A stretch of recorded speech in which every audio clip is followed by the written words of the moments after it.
Welcome, ladies and gentlemen, to another edition of USPBL Baseball. My name is Rich Borland, and in just a moment, I'll be joined by my color commentator for tonight's game, Mr. Dominic Santina.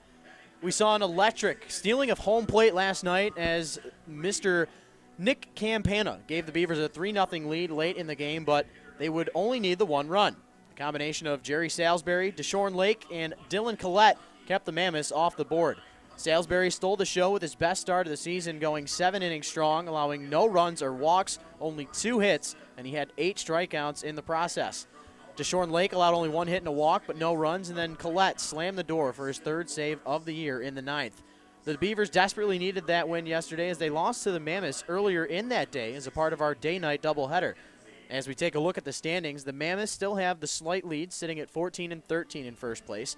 In second, we have a tie with the Eastside Diamond Hoppers and Birmingham Bloomfield Beavers, the 2 teams playing tonight. And then the Unicorns sitting in fourth, just a half game behind both of them at 13 and 14. A lot of fun tonight. It's our Metro PCS Fireworks Friday. Also, Turn the Park Pink Night, presented by Shades of Pink, as breast cancer awareness in full effect tonight. The 2 teams tied for second will battle. The 2 teams tied for second place look to be tied with the Mammoths once the day is all said and done. On the season, it's been even, just like every other matchup we've had on the year. The Beavers own the advantage, but only by 1 game, as the season series sits at 4-3 in favor of Birmingham Bloomfield. As far as the runs are concerned, each team has scored 32 runs against each other on the season, Dom, so it literally could not be any closer. So who knows what we'll see tonight. As far as the pitching matchup goes, we have Cameron Mckenzie versus Pete Grasso.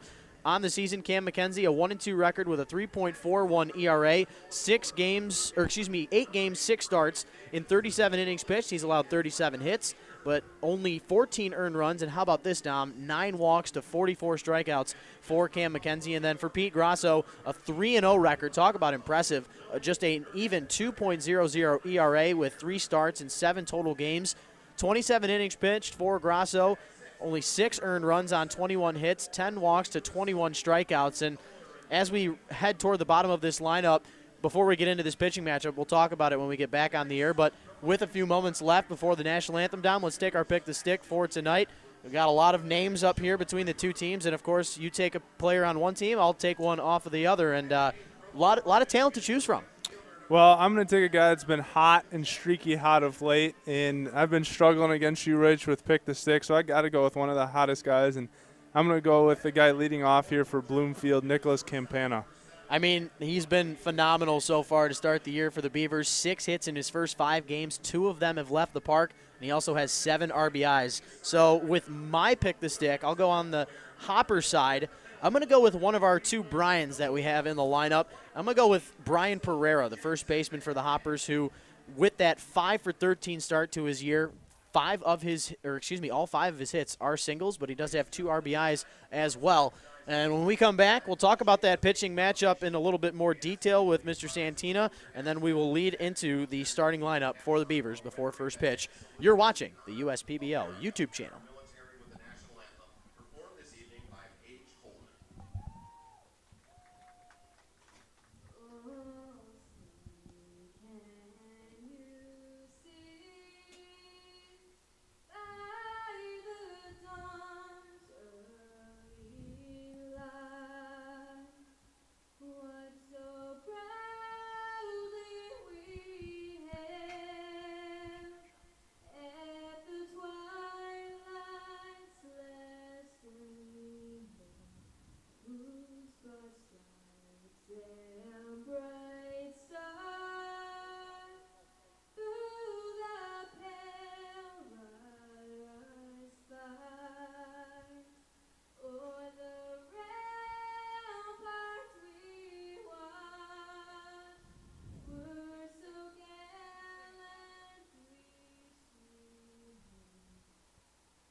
Another beautiful rendition of our nation's anthem. Fireworks going off. Of course, our Fireworks Friday Spectacular at the ballpark. Also, Shades of Pink in the house. Breast cancer awareness. But in terms of the baseball, Dom, let's talk about this pitching matchup we have between Mckenzie and Grasso.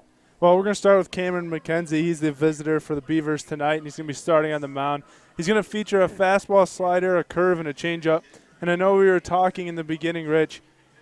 He's confident in any pitch and any count to any hitter, but when he's got that curveball working, it's day and night between the outing he's going to have. So let's hope tonight that he has that curveball working for him.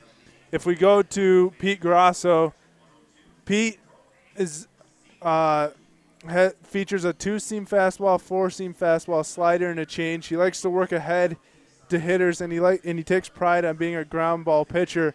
But if we look at his last few outings, in 5 games, he's allowed 1 earned run, no more than 5 hits, but he also has not gone deeper into a game than 5 innings. So as long as Mackenzie has his curveball working tonight, I think we can both be looking forward to a game that we like as baseball fans, is a pitching duel here tonight. Between Mckenzie and Grasso, a lot of talent out there on the rubber tonight. The lineup against Grasso, it'll go Campana, Rulis, Haranek to start the first at least. Brandon Rawe batting in the cleanup spot. Seth Freed 5th. Batting 6th, the designated hitter, Rob Paller. Batting 7th behind the dish tonight, number 9, Hunter Wood. Over in right field, batting 8th, number 12, Ryan Smith. And then rounding out this Birmingham Bloomfield lineup at second base for his second game of his USPBL career, number 99, Braxton Morris. Defensively now for these Diamond Hoppers behind Grasso, to start off this ball game, from left to right in the outfield, Trey Bridus in left, Cody Rudicilli in center, Pat Adams out there in right, the Wayne State product. And then from left to right in the infield at the hot corner, Brian Davis at shortstop, Kevin Watley, second base, Gunnar Buhner, Brian Pereira over there at first base, and of course Thomas Lacongo, the catcher, helping out Grasso with the battery. So Rob Lothian, your home plate umpire, Mark Stewart over there at the first base bag, and we are officially ready for baseball, ladies and gentlemen. The 20th of July, Firework Friday, pink out the park, tons of stuff going on here at Jimmy John's Field, and we are officially ready for baseball. Once again, Rich Borland and Dominic Santina, your broadcasters for tonight's game. Excited to see what happens. We had a stealing of home plate last night, late on in the game. It was this young man, Nicholas Campana, that provided the fireworks on the Thursday night game. We'll be seeing more fireworks tonight. First pitch, 7:02 p.m. It is 78 degrees in Utica. Grasso, the accurate pitcher that he is, starts off Campana with 2 straight in the zone. And Campana, who I mentioned in the pregame show, with 6 hits to start the season in his first 5 games, 2 of them leaving the park with 7 RBIs to his total. We're going to be seeing this name, Nicholas Campana, I believe, in every single game the rest of the way for these Beavers. Well, not only a hot summer for him, Rich, talk about a hot spring. Back at the University of Hartford in 2018, he had a .385 average, 49 runs scored, 80 hits, 17 doubles, 10 homers, and 39 RBIs. And you see right there, getting the job done once again. Campana leading the way for these Beavers to start this top of the first inning with that single, taking it to the opposite field. It's exactly what you want to do with 2 strikes, and Campana showing that he can really do a little bit of everything up there at the plate. But speaking of a little bit of everything offensively, the 2017 USPBL batting title champion, of course, the lefty, Mr. Thomas Rulis. Rulis not messing around, first pitch swinging, fouls it off, though, out of play it goes.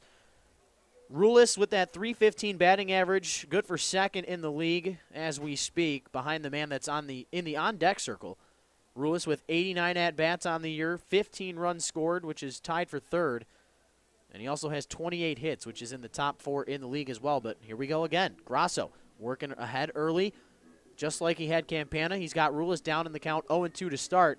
The question is, what can you do? And change up. This ball hit to the right side of the infield. Will we get 2 for 1? No, we will not. Grounding out over there to the right side, but reaching on the fielder's choice is Rulis, and Campana is retired via the 4-6 putout as Rulis reaches base safely. Well, and right away, first 2 batters, we're seeing what Grasso prides himself in. He's getting ahead. He's got an 0-2 counts to both the first 2 hitters. And then there he got Rulis to turn one over to the first baseman, Hranek, to try to start a double play there. And, you know, he's going game plan as normal.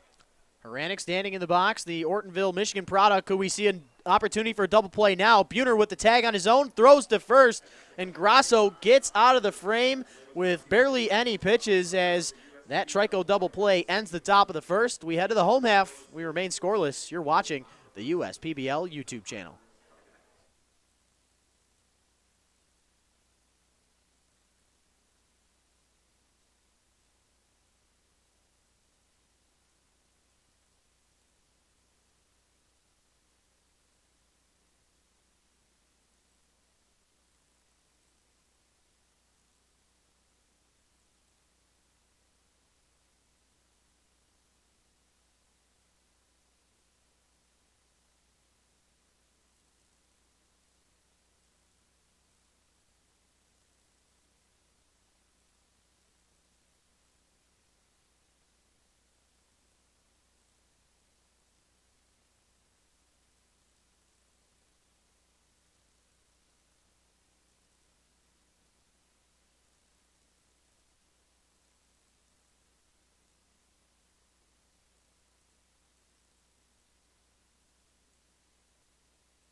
To the home half of the first we go. Cameron Mckenzie, the right-hander on the mound, and Mackenzie on the season coming into play today. A 1-2 record with a 3.41 ERA. Trey Brightus, Gunnar Buhner, Brian Pereira, the leadoff batters to start this home half of the first. But Mackenzie, he'll be working with a fastball, slider, curveball, and changeup. And Dominic, you talked about in the pregame show how that curveball, it's night and day with the right-hander from Irvine, California. When it's there, it's there. When it's not, it's a struggling day for Mackenzie. You see the breaking ball on the 0-1 pitch. That was not a bad break. Just looked to be a little too late and missed the zone high. The 1-1 pitch to Brightus fought off, and it looks like it'll go out of play. Brightus, the Youngstown State product, he's got 8 hits in his first 7 games with these Eastside Diamond Hoppers. Got a solo shot home run and 7 singles. So a little bit of everything for the right-hander out of Woodbridge, Virginia. This 1-2 pitch slides out of the way. Hunter Wood, the catcher, stops it and keeps the ball in front of him. But the outfielders behind Mr. Mackenzie from left to right in the outfield, Brandon Rawe in left, Nick Campana in center, Ryan Smith out there in right. From left to right in the infield, Freed at the hot corner, Rulis at shortstop, Braxton Morris at second, Hranek over there at first base. And I mentioned how Wood doing the catching for his right-hander. Brightus ready for that 2-2 pitch. I'd expect nothing but a curveball from Mackenzie. And look at that, in the dirt, the changeup missing at 87 miles an hour, and he works the count full. Shadows playing, of course, a big role in these first couple of innings, as they do every game at Jimmy John's Field. This ball chopped over to that third base side. It is fair, called by our home plate umpire, and just in the nick of time making the play is Seth Freed. Brightus is retired. And one thing I want to mention for you Birmingham Bloomfield Beavers fans, they got a loss, not on their record, but on their roster yesterday in that day game when there were about 3,000 kids in attendance for our Kids Day game. And unfortunately, Christian Helsel, what I would say your everyday third baseman for the Beavers, actually separated his non-throwing shoulder when he made a diving stop.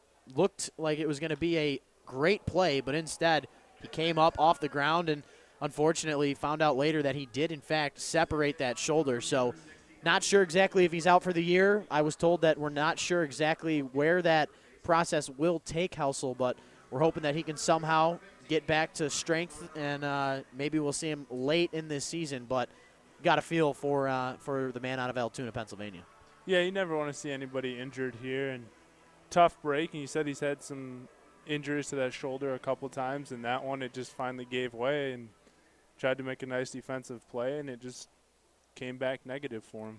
Meanwhile, Gunnar Buhner getting a one-out single in the shallow outfield grass, giving way to Brian Pereira, my pick-the-stick candidate. So, Dom, of course, your guy, Campana, 1 for 1 on the day. No surprise there. Pereira on the season, 5 for 13 to start the season with these Hoppers, and all 5 of his hits are singles. This ball rolled over to the right side will not be an easy play to get to, and in fact, an impossible one.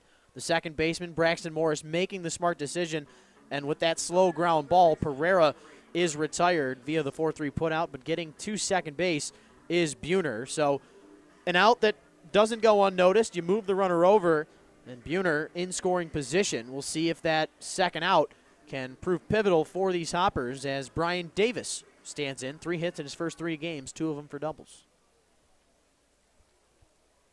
Oh, so far so good. I got a little edge up on you for once. You'll take any lead you can get, will you, Dom? I will. Of course. Davis, first pitch swinging, hits one over to that second baseman, Morris, once again, and Morris staying active over there at the second base bag, retires the final 2 batters, and the single from Buhner goes unscathed. We're scoreless through the first frame. Back out to pitch will be Grasso. You're watching the USPBL YouTube channel.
To the top of the second inning we go. Rich Borland and Dominic Santina with you.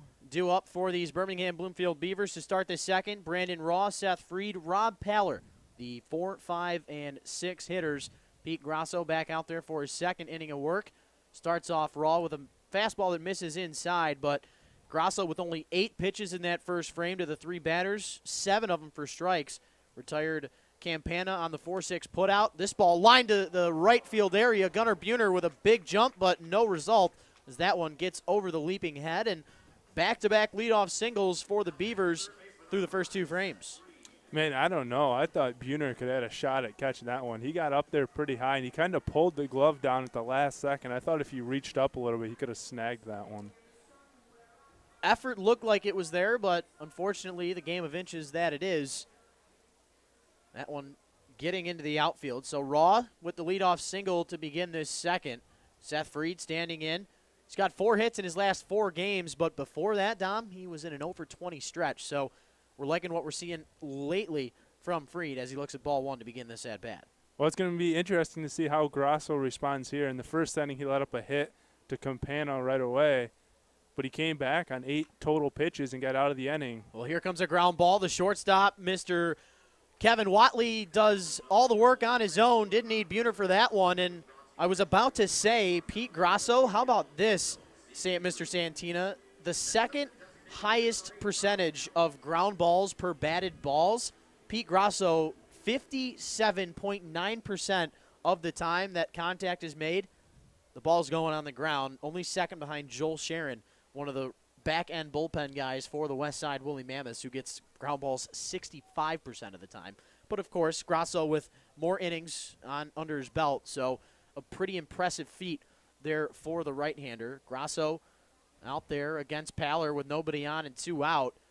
Misses the zone to start as Paller on the season, one of just 3 players in this Birmingham Bloomfield roster to participate in every single one of these 26 games the Beavers have seen thus far on the year.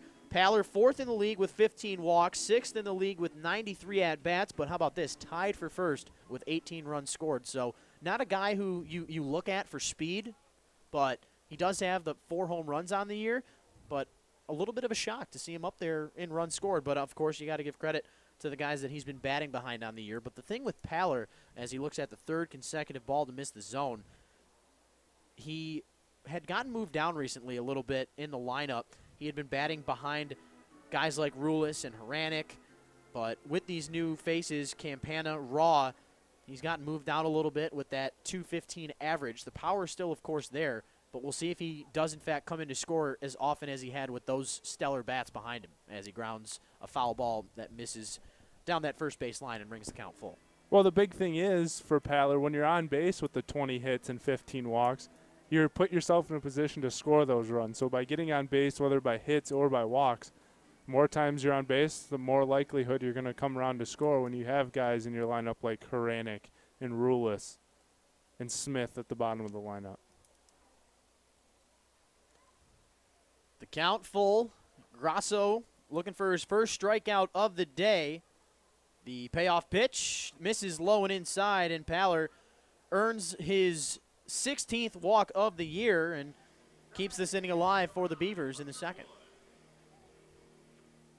Well, and there you go, getting on base again, fighting in the count, and another walk, and now he has an opportunity to be driven in by the guys below him. Speaking of driving in runs, Hunter Wood stepping up to the plate. He's been hot as of late. Hunter Wood now with 4 home runs in this 2018 campaign, coming to us from Mount Washington, Kentucky.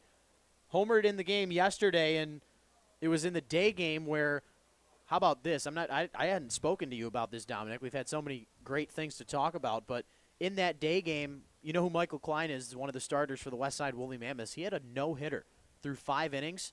So Hunter Wood was in the on-deck circle with nobody out to start that 6th inning, and the Mammoths had gotten 3 runs in the top half of the 6th inning, gave Klein 3 runs to work with, comes back out and retires the first batter in the lineup. But as Hunter Wood was in the on-deck circle, he was actually telling Megan Malloy, our director of promotions here at Jimmy John's Field, that he goes, hey, you know that guy's got a no-hitter going, right?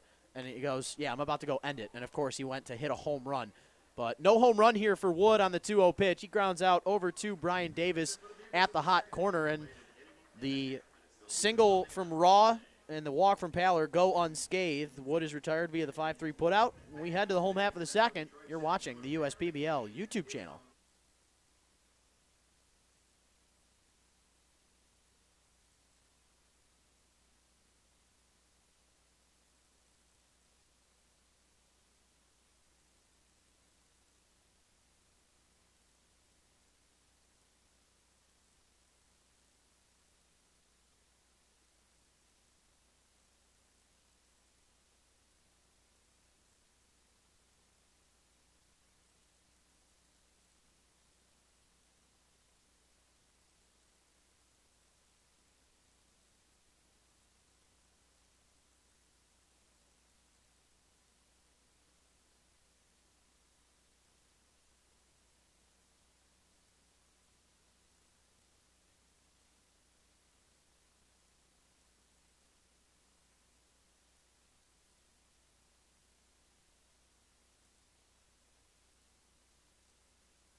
Well, welcome back, ladies and gentlemen. Rich Borland, Dom Santina with you. We're through an inning and a half, and we're scoreless.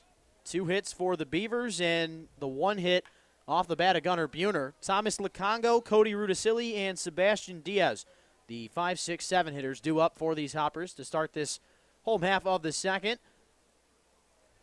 Cameron Mckenzie out there in his second inning of work, 11 pitches in the first frame, 7 of them for strikes. And there goes that breaking ball that we were talking about, Dominic. You can tell that Mackenzie kind of slowed his rhythm up a little bit with that arm slot speed, and something that these guys might pick up later on in this start, but a good job to deceptively get ahead of Lukongo there. The 0-2, another breaking ball, this one missing low and away. Better eye from Lukongo there to lay off. Yeah, we'll have to see the second time and third time these guys come through the lineup if they pick up on that. And you know, hitters live on that curveball. We might see a little power if someone times one just right. Lukongo batting .273 coming into play today. Lukongo, it's actually the best batting average on this Hopper team as he looks at a 3rd ball in the dirt, 3 in a row. But it just goes to show you, the missing, of course, of Josh McAdams, who was batting over 300. Was one of the best hitters in the league going to the American Association, playing in Canada. Lukongo, meanwhile, recording that leadoff walk, something that we'll have to keep in mind for Mackenzie. But, yeah, it's a big loss, of course, losing McAdams, but other guys are going to have to step up. And, of course, you got the 2 Bryans getting added on into this roster late onto the season. Gunnar Buhner becoming healthy once again, so we'll have to have other guys step up for these Hoppers offensively. A guy like Cody Rudisilli standing in. He's doing well as of late, a 3-game hitting streak. He's got 5 hits in his last 5 games with 1 triple. No triple here. He's trying to get a sacrifice bunt down that first base line. It was getting chalk for about the entire travel, but at the last second, Haranek picks it up in foul territory, and everybody returns to where they started.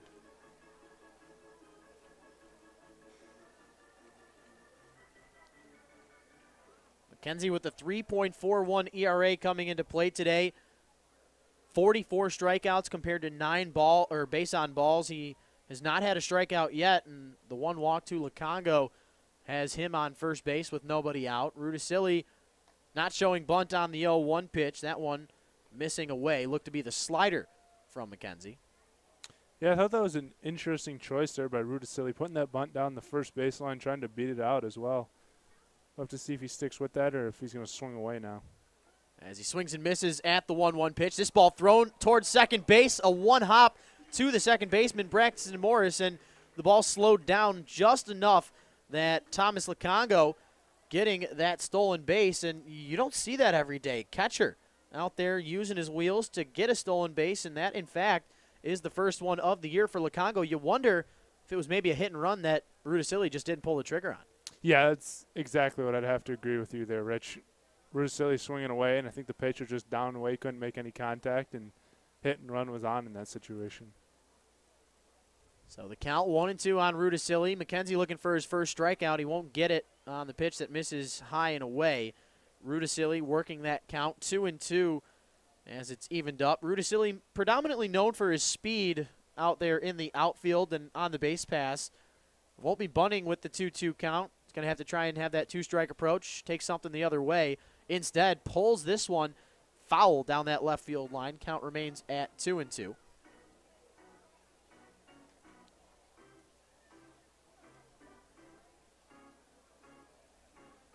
Rudisilli played ball for Wofford College and holds the honor of playing in the second most career games in the history of the school. He actually played in 221 of the Division I Southern Conference from 2013 to 2017. This 2-2 pitch popped up very high, so high that the right fielder Ryan Smith has plenty of time to run into that second base position and call Braxton Morris off. The fly out to right records out number 1 in this home half of the second, and now Sebastian Diaz stands in. Diaz batting .250 on the year, which is good enough for second on the team. I mentioned how Lukongo with that .273 average, good for first on the team with McAdams departing. But it goes to show you how good the pitching and the defense for this Eastside team has been all year long. They're even throughout the years. We mentioned how the standings in the USPBL neck and neck, but it's been the pitching and as well the defense that has carried this Eastside team throughout the year so far. As Diaz has 6 hits in his last 8 games, but he's battling a little tightness in that UCL in his throwing arm. I believe he resumed throwing practices back on Monday.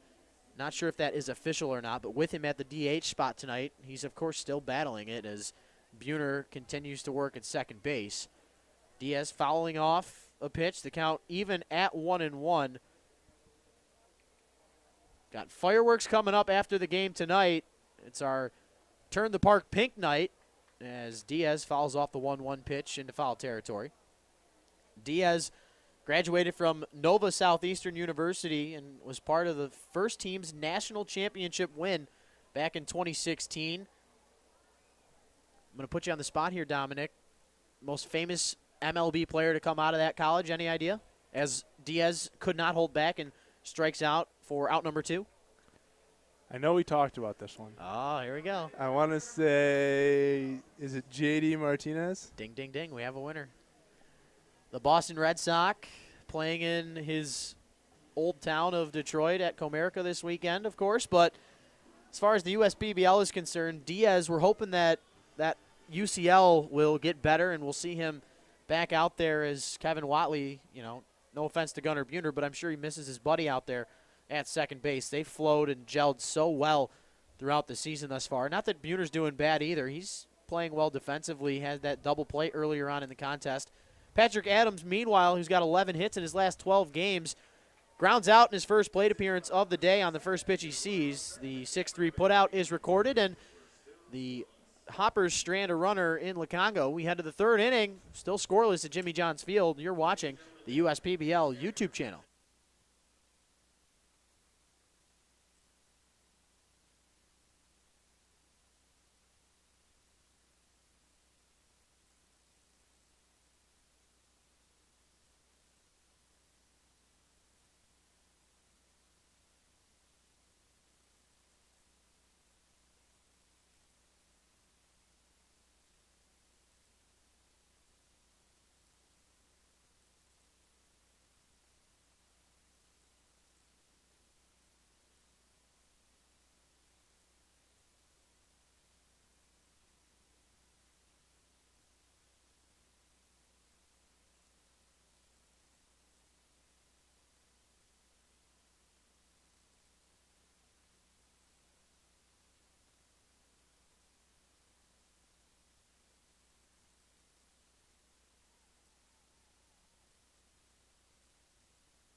To the 3rd inning we go. Birmingham Bloomfield Beavers and Eastside Diamond Hoppers scoreless through the first 2 frames. 2 hits for the Beavers, 1 hit for the Hoppers as Grasso heads out for his 3rd inning of work. 21 pitches for the right-hander, 12 for strikes, 9 for balls. No strikeouts, 1 walk for Grasso in the process. Smith leading the way, Braxton Morris on deck, and Campana in the hole. Smith, the first pitch swinging. Rolls one over, out of play it goes. Smith, .261 batting average, which is good enough for 3rd on the team. He, just like Rob Paller and Jack Haranek, the 3 players to bat and start every single game for these Beavers to start the year, as he looks at one that misses away. Smith tied for 2nd with 16 runs scored coming into play tonight. The 1-1 pitch, missing low, the count 2-1 on Smith. It's going to be interesting to see how far Paul Noce lets Grasso go tonight. Like we said, Rich, he's been dominant in his last 5 outings, but still he has not got past that 5-inning mark. This ball on the 2-1 pitch, grounded in between that 5-6 hole between Davis and Whatley, and Smith gets the 3rd straight leadoff single, but clearly that hasn't been an issue for Grasso so far. We've already seen 2 double plays, and with that high ground ball percentage, I mentioned Grasso with the 2nd highest ground ball percentage coming into play today, with that almost 60% of the time he gets a ground ball. And that's something that the Beavers are going to have to try and overcome here tonight. Maybe we'll see more bunts to try and get out of these double plays, but strategy clearly playing a role against Grasso as Braxton Morris stands in, takes a big cut, fouls it off, same way that Smith did to start his at-bat. Well, usually a number 9 hitter is a good way to get yourself out of a jam with a runner on already, but Braxton Morris coming in batting .333. He's only played in a couple games, but still he's got it going of late, and so not as conventional as a number 9 hitter who might be struggling. He's got a few more hits, but we'll see if Grasso can get his 3rd double play turn behind him. Morris in 2018 played for Moorhead State, the Eagles, where he hit .367. Also had a career-high 7 home runs and 59 hits as he looks at that fastball away that just misses the zone. I mean, that was a near-perfect 0-2 pitch from Grasso, but a better eye there for Morris as he works the count 1-2. Shadows playing still a factor and probably had something to do with that nasty breaking ball from Grasso. He gets strikeout number 1 on the day, and Morris, the victim, good enough for out number 1. And that's exactly, you know, Dom, what these innings can transition from good to bad for the Beavers. I mean, they've gotten 3 leadoff hits through these first 3 innings, but those 2 double plays, now that strikeout for Morris, I mean, only count them 7 pitches in this frame. He throws 1 more, gets a double play. He's out of another jam. I mean, a guy like Nick Campana probably won't be your contestant to ground out into a double play, but I mean, he hits the ball hard. It's just the way that Grasso's pitches drop. So much percent of the time he gets those ground balls, and Campana looks at 2 straight, 1 outside the zone, 1 in it, count even at 1-1. Well, and that's why you have to wonder how far Noce is going to let him go. I mean, if things stay status quo, I mean, he 8 pitches in the first inning, 13 in the second, and here you go. Here we go. The 1, the 6, over to first, not in time. Campana busting his tail down that first base line, and you saw Grasso when he initially got that baseball, kind of did a double clutch and threw it to second base where Whatley could not get it to first in time, and the putout is recorded at second base. Smith is retired, but not being able to get there in time is the baseball, and Campana reaches base safely with the fielder's choice and keeps the inning alive. But like you said there, Rich, you know, Campana not known to hit into double plays, but just the way Grasso's pitching, he hit it right back to him. Easily could have been a double play right there. Straight steal here. Lakonga with the heck of a toss. I don't know what Mr. Mark Stewart was looking at out there. That one looked like the ball beat the runner to the bag and the tag as well, but the Beavers will take it, and Campana getting a stolen base. If we take a look at his line on the season to start the year, I mentioned how well he's been hitting, but in terms of stolen bases, he does have plenty of speed. Already 3 now on the year. Stolen base number 3 for Campana as he gets into scoring position. Rulis down in the count 0-1 as he swung and tried to help Campana get to second base. Another swing here for Rulis. Another ground ball. Gunnar Buhner making a not-so-easy play over on the right side of the diamond, and the single from Smith and the fielder's choice from Campana go unscathed. Rulis is retired for out number 3, and we're halfway through inning number 3. You're watching the USPBL YouTube channel.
Smooth sailing into the home half of the third. The 9-1-2 hitters, Watley, Brightus, and Buhner, due up for these Eastside Diamond Hoppers. Watley, the only Eastside Diamond Hopper to play in every single game for his team, and not skipping a beat here. He hits a hard line drive down the left field line, rounded first, and he's thinking about 2 out of the box, and he will get it standing up. Kevin Watley with a double right there gets the Hoppers going in the home half of the third. Yeah, that was an easy stand-up double there for Watley. He ripped that one down the left field line, jumped all over that first pitch, and went down there and bounced off the foul pole down there in left field, and he could cruise into second easily. And that's a great sign there for Watley, who, of course, is known more for that glove out there at the shortstop. Part of the reason he plays in every single game, but he's played in all 26 games for the Hoppers, Dom, but that was only his second double of the year. Does have 2 home runs, but that was just extra base hit number 4 on the year for Watley, and what a time to get it going, leading the way for the Hoppers to start this home half of the third against a guy like Mackenzie who'd been cruising through the first 2 frames as Brightus looks at ball 1 to start this at-bat. Brightus 0 for 1 with a ground out to third in the first inning. Looks at a second pitch, that one missing the zone as well, and quickly Brightus has worked the count 2-0. Well, and it's kind of the same story as Grasso. Mckenzie let up. He got 1 out in the first before he let a runner on, and then got 2 straight retired. He led off the inning last time with a walk and then retired 3 straight. So we'll have to see how he bounces back after the Watley double. Brightus fouling off the 2-0 pitch out of play. Brightus coming to us from Youngstown State, where in his senior season he compiled a .292 batting average and a .955 OPS. Majored in exercise science at Youngstown State. Mackenzie, the look to second, the delivery to home. Hunter Wood thinking about that runner at second, and Watley is going to get to third base because of the miscue. That one, I assume, is going to go down in the books as, is it a throwing error or is it a fielding error? Because that looked pretty darn close to the glove of Braxton Morris. Either way, in the books, Watley gets to third because of a error. Question is, we will find out by the end of this half inning whether it went to Wood or Morris. Either way, Watley getting 90 feet closer into scoring, and the Hoppers on the verge of getting the first run of this ballgame. The throw was good. The only thing was it was on the second base side of the bag compared to the shortstop. We'll have to see. We'll wait for official word on what the ruling is going to be there. And we will, in fact, find that out for you as we head to the 4th inning. But Brightus swinging and missing at the 3-1 pitch. Mackenzie doing his best to try and fight back in this count. Has 1 walk and 1 strikeout coming into this 3rd inning. As the payoff pitch hit into center field, it's going to drop for an RBI single. Trey Brightus with his 9th hit in his 8 games, 8th single on the year for that young man, and he drives in the first run of the ballgame. Well, Rich, I just looked at point streak, which I know we use for a lot of our statistics, and they have ruled it an error on the catcher. So with the throw going behind the bag, that one in the books, an error to Hunter Wood. And in the end, Watley comes in to score the unearned run as Brightus over there at first base with the RBI single. Gunnar Buhner now standing in. He's 1 for 1 with a single, so got to be careful if you are Mackenzie. You don't want to let this one get away from you as we head through the second time of this batting lineup.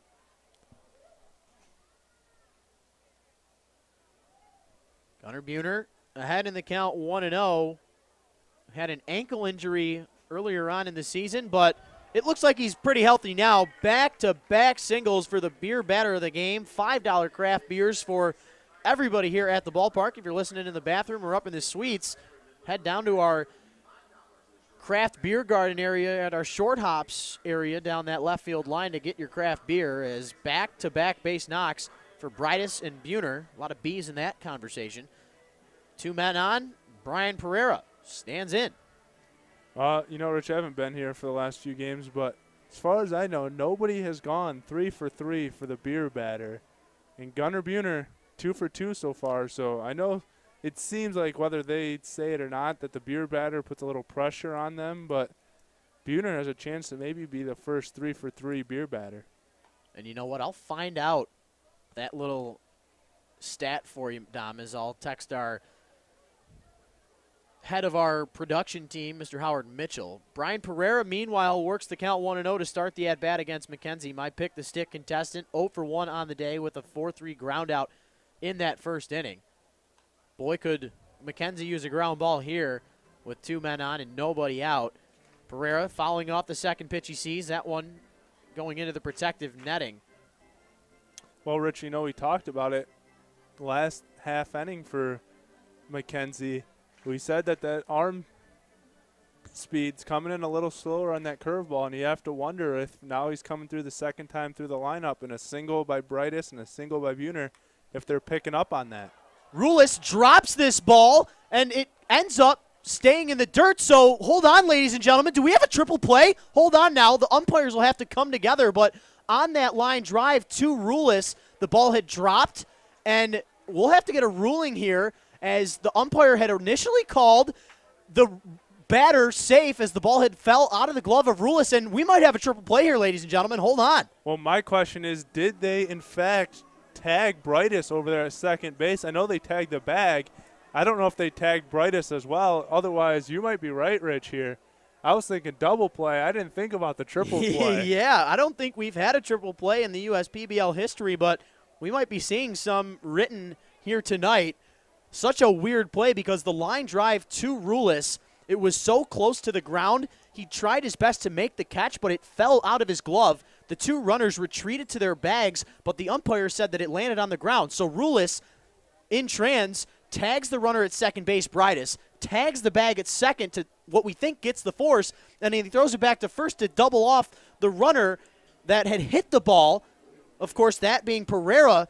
This is a really tough decision for both the umpires, Mr. Rob Lothian and Mark Stewart, but talk about anticipation. Well, 2 things on that play. One, we've seen it in the major leagues. I know I saw Kinsler do it a couple times where they have a chance to make that line drive catch, and they let it go. Exactly. Because in this situation, Rulis knows he could get a triple play and get his pitcher out of trouble right here. Second thing is, Pereira should have been running out of the box no matter what. Had he been running, that triple play would have been negated. But Rulis looked up, and I looked up, and Pereira is standing halfway in between home plate and first base, which allowed the triple play to continue. This is crazy. Crazy stuff. Never a dull moment here at the USPBL, and this is not an easy ruling by any stretch because in the end, one of these 2 coaches is not going to be happy. Right, exactly. Anticipation lingering, and the first base umpire, Mark Stewart, talking with both coaches now, and this is nuts to think about. And Newell's walking off. The players look like they're walking off. It looks like we might have a triple play here, ladies and gentlemen. In fact, it is a triple play for the Beavers. My goodness, we're through 3 innings. Hoppers lead it 1-0. You're watching the USPBL YouTube channel. What an end to that frame.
Welcome back, ladies and gentlemen, and if you are just joining us, you have missed quite a lot.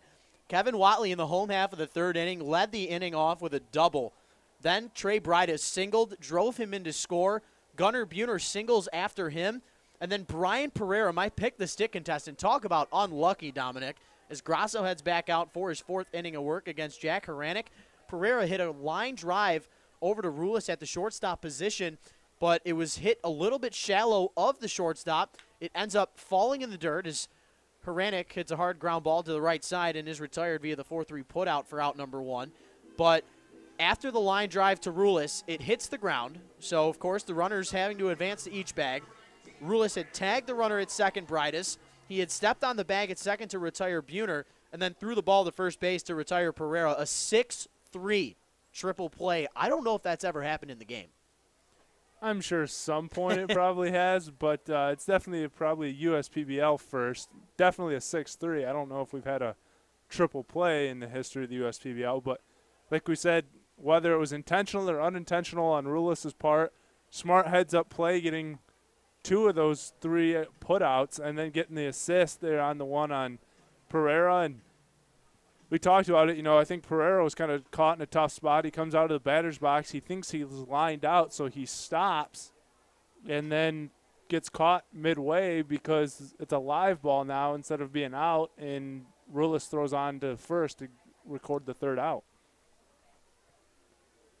So Brandon Rawe batting second in this top of the fourth inning after Haranek grounded out to first base. He's down in the count 1-2 against Grasso, who throughout this game, let's count it, I see 1, 2, 3, 4, 5, 6, 7 ground balls against 1, 2, 3, 4, 5, 6, 7, 8, 9, 10, 11, 12 batters.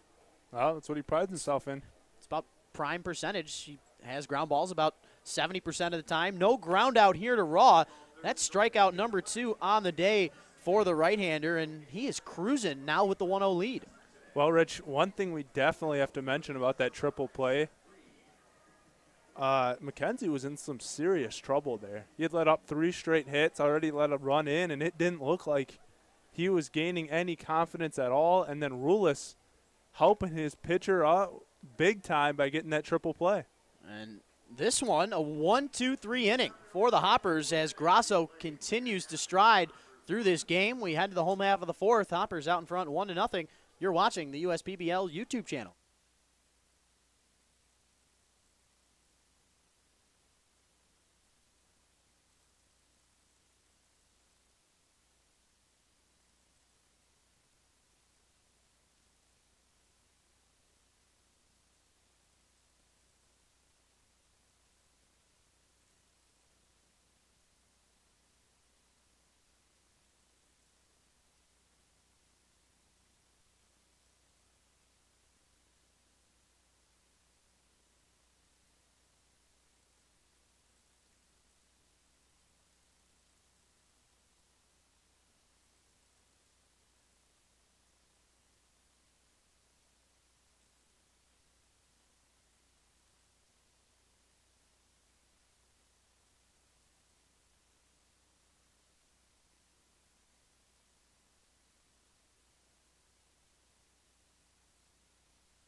To the home half of the fourth we go. Rich Borland, Dominic Santina, seeing a little bit of everything here. Peter Grasso, the story of the night so far with 4 innings of 3-hit baseball. No runs have came in to score. He's allowed 1 walk, but has 2 strikeouts on the day. Brian Davis, Thomas Lukango, Cody Rudisilli leading the way for the Hoppers in this home half of the first inning. But how about that triple play we saw committed by Thomas Rulis and the first baseman Jack Haranek to end that long third inning, that, or at least it looked like it was going to be long third inning for Cameron Mckenzie. Gave up the leadoff double to Kevin Watley, the no-out single to Trey Brightus, the no-out single to Gunnar Buhner, and then Pereira hitting that in-between line drive ground ball to Rulis, where the base runners were retreating back to the bag, but with the ball hitting the ground first, of course, he gets the triple play almost unassisted, tagged Brightus on the body, tagged second base to retire Buhner, and then Pereira getting thrown out via the 6-3 to complete the triple play. Almost had a SportsCenter top 10 play last night with, of course, Nick Campana stealing home, and we might be seeing something similar tonight with that triple play committed by Rulis. Davis, meanwhile, has worked the count 2-2 against Mackenzie. The fastball at 87 miles an hour swung on and missed, and Davis on the night 0 for 2 with a ground out and a strikeout. Well, if you're Cameron Mackenzie, you got new life now. I know you talk about batter's perspective when they foul a couple off and staying alive and new life in the count, but man, he had his head down. He was not looking good, letting up quite a few hits back-to-back there, and Rulis picked him up, exactly what you want your defense behind you to do. And now you can turn around and start all over, and he's only down 1 run. Strikeout number 2 on the night for Mackenzie, as he deals now with Thomas Lukango, who reached on the full count base on balls to lead off the second inning. Fouls off the first pitch he sees in this at-bat. Lukango with that 4-game hitting streak on the line. Lukango on the season with that .273 average, trying to keep it up, as this one fought off to the right side. The pitcher, Mckenzie, the big fella, having to motor over there to the first base bag as the pitcher fielding practice is coming into full effect. And look who's out there practicing his duties, Mr. JJ, the field general, picking up that loose baseball bat. And I don't know if he's sure where to go with it yet, but he'll eventually find his way as he runs away from our intern Jake. And there he goes into the outfield grass. I tell you, I said earlier on in the day, never a dull moment here at the USPBL, whether it's the baseball or, of course, the promotions. But JJ, the field general, taking center stage once again. Yeah, I just wanted to show off a little bit. Nothing wrong with that. So now Cody Rudisilli standing in. Lukango getting retired via the 3-1 putout. Rudisilli on the day, 0 for 1 with that fly out to Ryan Smith in right as he looks at ball 1 to begin this at-bat. I mentioned how Lukango has a 4-game hitting streak on the line. Rudisilli looking to get a 4-game hitting streak as he's hit in his last 3 games, and he's got 5 hits in his last 5 games. One of those hits being triples. Rudisilli, mentioned the Wofford native. This ball hit on a line. If it's fair, it's gone. This one is in fact gone. Called a home run by the home plate umpire, Rob Lothian, and Rudisilli getting his 3rd home run of the season. The Hoppers take the 2-0 lead. Well, let's hold on here. Hunter Wood wants an explanation and wants to have a confirmation on this. He believes this home run might be a foul ball. I know Wood, and as well as the home plate umpire, Rob Lothian, had a better eye compared to us, but I believe that it was fair. I think it was. I don't know. I mean, I'm sitting on the left side of the press box. You might have a little better angle on the right side of our booth, but from my vantage point, I thought it was good. The only thing is I know it landed on the left side of the foul pole. I just don't know if it curved before the foul pole or curved after the foul pole. And that might be hard to tell unless you are down there being Hunter Wood right on home plate with the angle. And, of course, no instant replay with our YouTube feed to go after and take a look at this one. But there's no way around a call like that. You're not going to go back on your word on your initial call. So the home run good for Rudisilli as he gives the Hoppers their 2nd run of this ball game. And for a guy like Cameron Mckenzie, you got to be very thankful for that triple play that was committed to start and end that 3rd inning. As Diaz looks at 3 straight, none of them hitting the strike zone. He's 0 for 1 on the day with a strikeout, but on the verge of getting his 13th walk of the year. This one swung on and missed. Getting the green light on the 3-0 pitch was Diaz, and you don't see that every day, but you're up 2-0. Your pitcher's dealing understandable that you want to get an opportunity on the best pitch that you can get. Breaking ball, that one looked good. And, oh, look at that. Our scoreboard out there on the main stage, little mix-up as it was 2-2.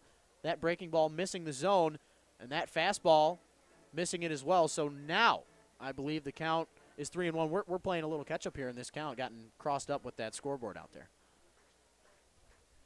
So I believe the count is 3-1. This ball hit on a line past the ranging third baseman Seth Freed, and the inning will continue. Back-to-back two-out hits for the Hoppers, and they will keep this inning going. Patrick Adams coming up to the plate for his second inning of work. Yeah, just a little outside of the reach of Seth Freed there. He kind of took a long reach. He didn't leave his feet for it, but it was a line shot in there to left field. And once again, Cameron Mckenzie getting hit off of a little bit, getting into a little bit of trouble. Patrick Adams now standing in 0 for 1 with a ground out to shortstop on the day. Patrick Adams, a journalism major at Wayne State University, was actually named to the all-academic team this past season. His father, drafted by the Chicago White Sox back in 1981, played minor ball for both the White Sox and the San Francisco Giants. But in terms of local fandom, Patrick Adams is your guy. So he went to Warren D. LaSalle High School, which was probably about 15, 20 minutes away from us. He went to Macomb Community College, same place I went after my high school days were over, to continue on the baseball career, and then went on to Wayne State. So he's been playing baseball his entire life in the great state of Michigan, and we're happy to see him continue it here in the USPBL, as he's got 11 hits in his first 12 games on the season. Well, the only thing that can make it better is if, we get the Tigers to pick him up over. That would be something special, of course. Patrick Adams fouling off the 1-1 pitch. Mackenzie looking for strikeout number 3 on the day, trying to start the inning trying to finish the inning as he started it, as he led the inning off with the strikeout to Davis. Got the strikeout to Davis, the ground out from Lacongo, but Rudisili and Diaz, big hits. Rudisili getting a home run that landed just fair. Diaz trying to take second base, and it won't matter as Pat Adams swings through the 5th pitch of the at-bat. Rudisili ends up getting the home run to put the Hoppers up 2-0, and we head to the top of the 5th. You're watching the USPBL YouTube channel.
To the 5th inning we go. Rob Paller, Hunter Wood, and Ryan Smith due up for the Birmingham Bloomfield Beavers.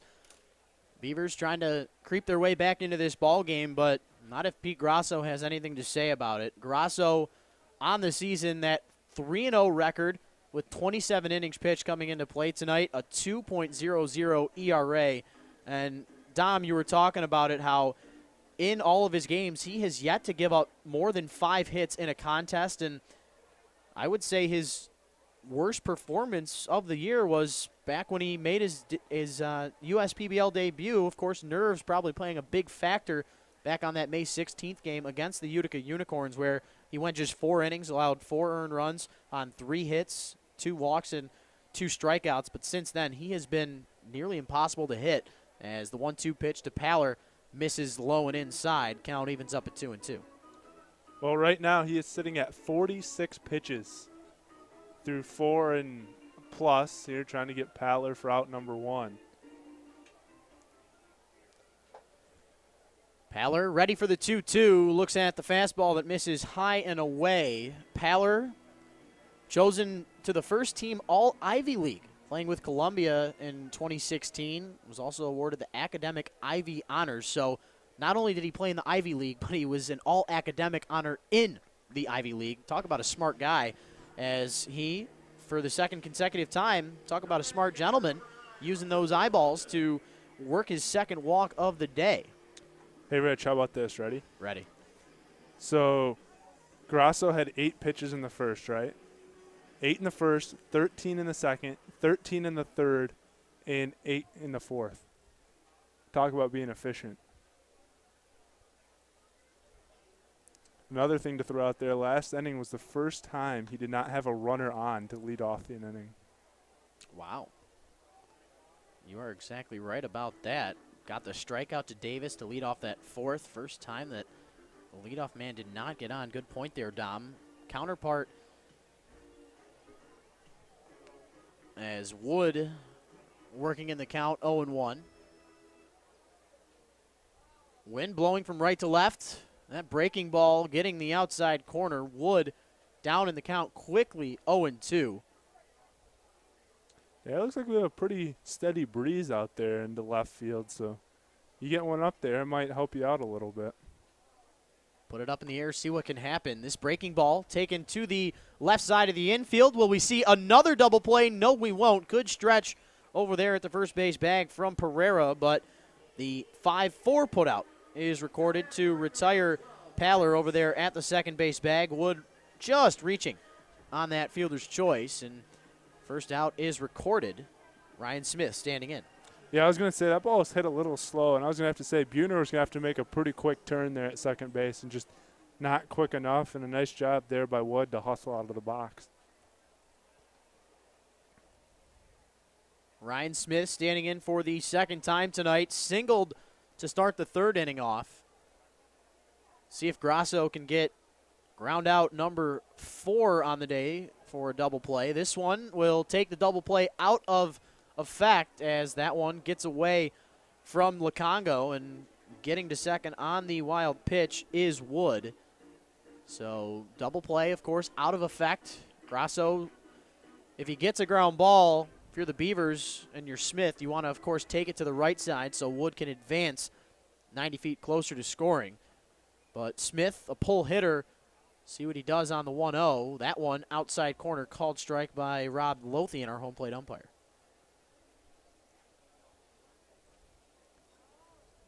Rich, ready for this one?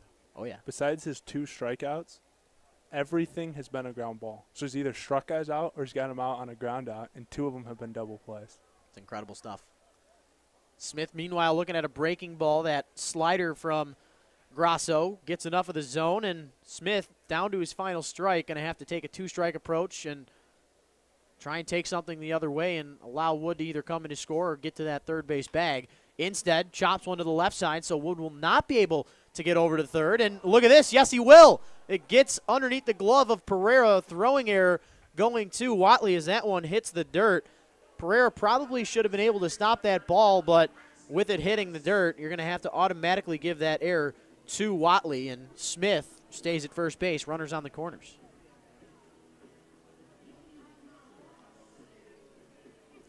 So the Beavers with the tying run on base. Braxton Morris standing in, 0 for 1 on the day with a strikeout.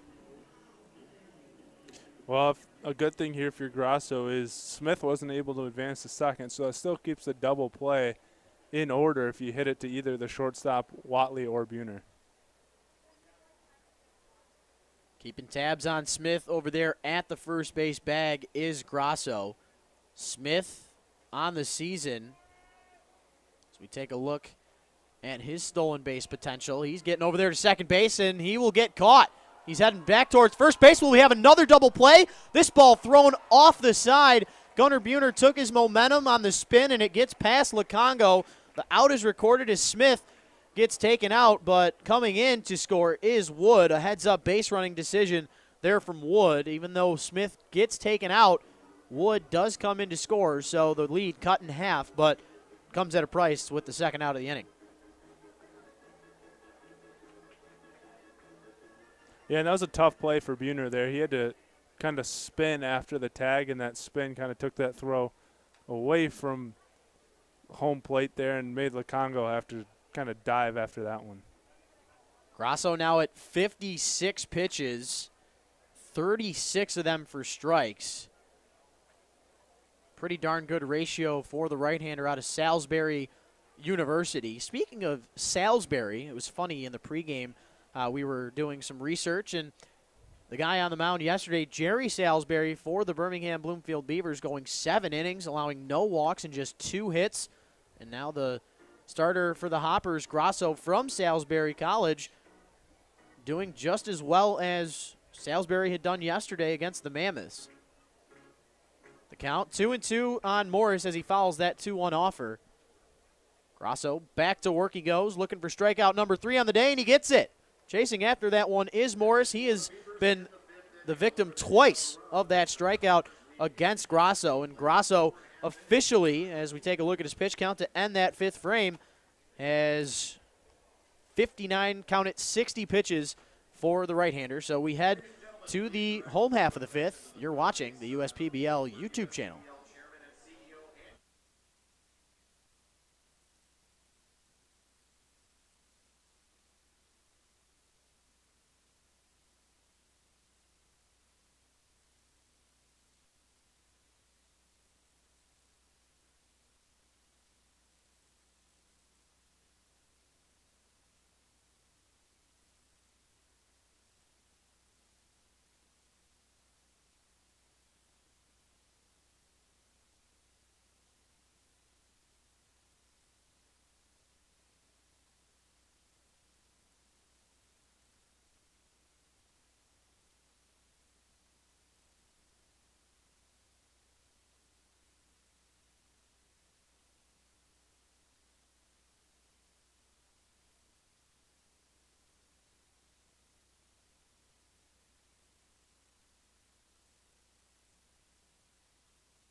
To the home half of the 5th we go. Cameron Mckenzie back out for that 5th inning of work. And through the first 4 frames, Mckenzie with 60 pitches as his counterpart Grasso the same through the first 5 frames.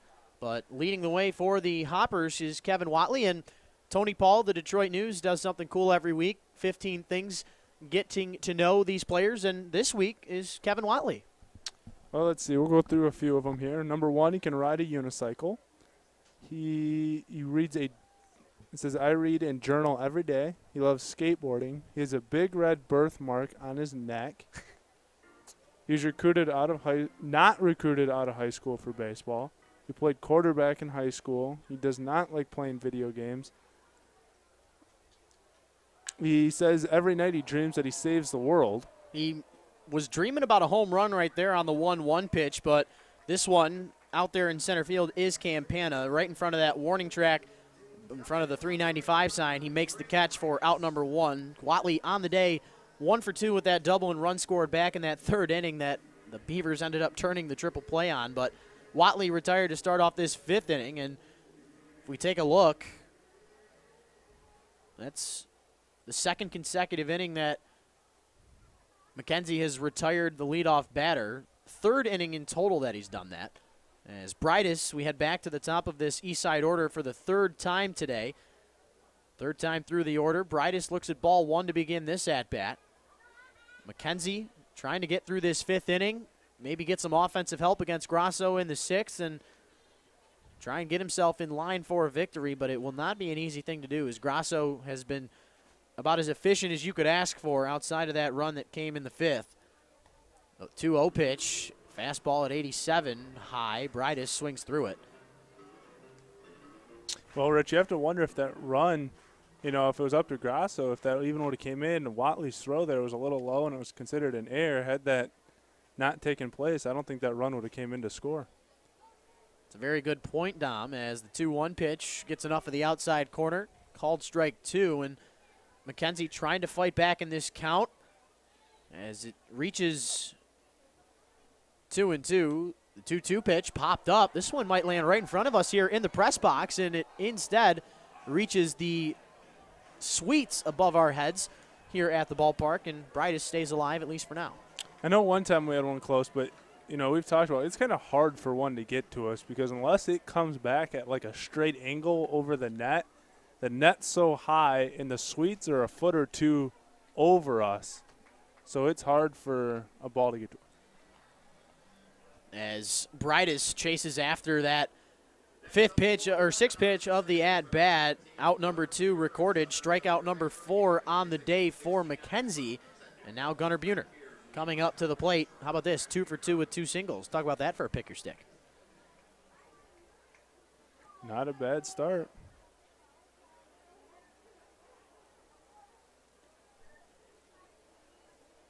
Not a bad start for Buhner in the day.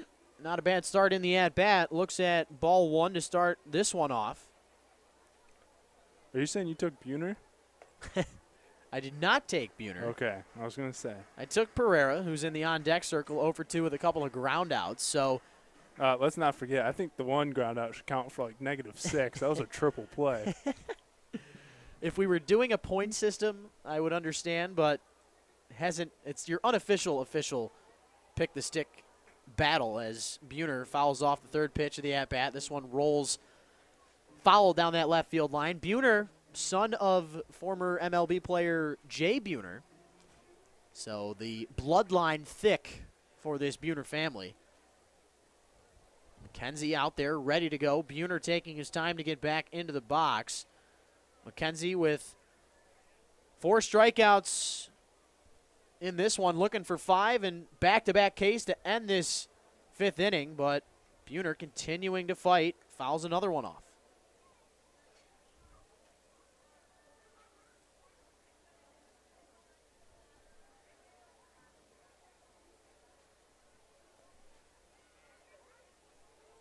One-two pitch, swung on and missed. Buhner chases after the outside slider from Cameron Mckenzie, and he does, in fact, get strikeout number 5. We're through 5 at Jimmy John's Field. Hoppers, though, out in front by 1. You're watching the USPBL YouTube channel.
Welcome back, ladies and gentlemen, to the USPBL YouTube channel. Rich Borland and Dominic Santina with you.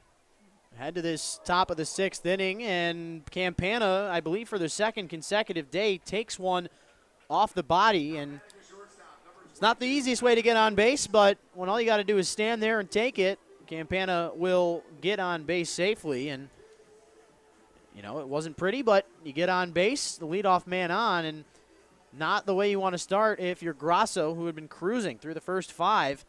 Rawe standing in with an over 2 day. Well, Rich, I was going to tell you in between innings there, but I didn't mention it to you. Grasso has not been past 5 innings yet this season, so this is his longest outing to date so far. So we'll have to see how he handles this 6th inning here. First pitch missing the zone inside. Lukongo trying to keep Campana, or catch Campana sleeping over there at first. This ball hit on a line out to left. It will not be an easy play for Brightus, but on the run, he does make the catch. Got a great jump off of that bat of Rawe, and Rawe trying to take it the other way, doing a great job at the plate, but Brightus with the better job in left catches that line out for out number 1. So we had talked about how dominant Grasso has been of late. I looked back to June 12th was the last time he let up a run. That was in the 2nd inning, so he went 3 shutout innings after that. Totaling up until the 5th inning, he had not let up a run for 19 innings. He has not let up a earned run in over 20 innings now. So he doesn't give up an earned run here, but not back to back, but 2 out of the 3 hitters getting drilled in the backside as Haranek will head down to first base. Campana over there to second, and standing in now, Brandon Rawe, 1 for 2 on the day with a single and a strikeout.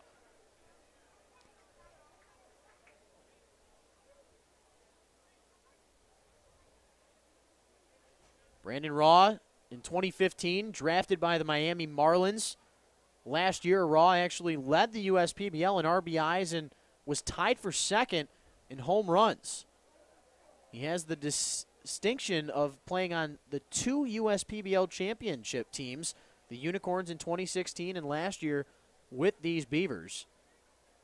Count 1-0. Grasso on the 1-0 pitch, a slider that misses inside, and Lukongo is going to go out there and talk to his starter. Not sure if it's more of a control issue that Grasso's having or if they want to maybe mix up the signs with Campana out there at second base. Also Buhner out there talking with his battery, and maybe a little bit of pick-off conversation talking as well, and that's the beauty of the beauty of the conversation on the mound. Nobody but the 3 of them know, so the possibilities are endless, and not a lot of speed at first base, but Campana, of course, with plenty. Rawe will only need a base knock to drive in the run and tie this game up.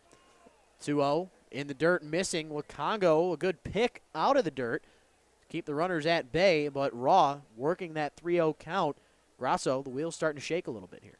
Well, not only that, we've seen it. You know, I wasn't here last night, but you were telling me about it. Campana not afraid to take off and steal any bag, no matter first base or second base, third base, or home. So only Campana knows what's going to happen here, whether he takes off and runs or he stays put there at second base. For the 2nd time tonight, we've seen a batter swing with that green light on a 3-0 count. We saw Diaz do it earlier. Rawe on the 3-0, fouls one off. He hits a hard line drive past the diving shortstop, Kevin Watley. This ball into left field, and it gets thrown to the wrong bag. Watley was running towards third base. Davis, the third baseman, was working as the cutoff man towards home, but Brightus throws it at the third base bag where nobody was standing. Incoming to score is Campana. Over there to third base is Mr. Haranek, and the, I would believe, single there for Rawe. He gets to second on the throwing error. A little bit of everything here as the Beavers tie the game. Yeah, we'll wait and see what the official ruling is on that one. It's definitely a hit. We know that much. I'm assuming Campana will come in on the hit, so the RBI will go in the books for Freed. At least that's what I'm assuming. But then, of course, Haranek getting to third and getting to second, I believe on the throwing error, is Freed. or excuse me, Rawe. Let's get that fact right as I see Freed's name up on the scoreboard. Forrest Kumis, the assistant coach of these Hoppers, former Birmingham Bloomfield Beaver player, out there to talk with his starter Grasso, who is having the toughest inning of the day. Still just 1 out on the board, 2 runners on. Coming up to the plate, Seth Freed 0 for 2 on the day with 2 groundouts. I'm shocked to see no corners in with the runners at second and third. Watley playing a little bit more shallow than he normally does. This ball chopped high enough over to that first baseman, Brian Pereira, and he makes the easy play over at first, unassisted, to retire Freed on the first pitch. But an RBI groundout incoming to score is Haranek. And, you know, they talk about how sometimes you get things your way even when it doesn't look like you do. And with that high chopping ground ball instead of a hard hit ball, able to score is Haranek, and the Beavers now out in front 3-2 with 3 runs in the last 2 innings, and they're looking for more. Is Rawe over there at first base. Paller standing in 0 for 0 with 2 walks so far. The slider from Grasso swung on and missed. Paller, chasing after the first pitch he sees. So they did give an air to Brightus there on the throw that allowed the runners to advance. But the run to score? That is the question. I want to make sure that I believe Rawe gets the RBI on the hit. They did give him the RBI. So he does get the RBI, and the runners advance on the throwing error. So we were, in fact, correct. Just wanted to get the clarification there from our scorekeeping as Paller fouls one off, and the count goes to 1-2. But how about the turn of the night here all of a sudden for Pete Grasso? Through 4 shutout innings, and now he's in line for the loss. Something about that 5th inning getting to Grasso. He gives up the 2 runs, and the Beavers take the 3-2 lead, but he does get another strikeout. That is strikeout number 4 on the night for the right-hander, and we head to the home half of the 6th. You're watching the USPBL YouTube channel.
Eyes one out to center. Campana, your pick to stick, getting the better of mine, and on the first pitch, swinging.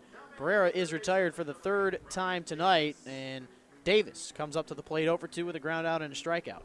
Yeah, I think you're hurting there, Rich. My guys got on all 3 times so far. I'm in a little bit of a slump. I lost to Rothenberg I lost to Leo Goldman back on Wednesday, Rothenberg yesterday, and now losing to you here on Friday. A little bit of a hitting slump do I have with these picks, but Davis standing in for the 3rd time tonight. Looks at ball 1 to begin this at-bat.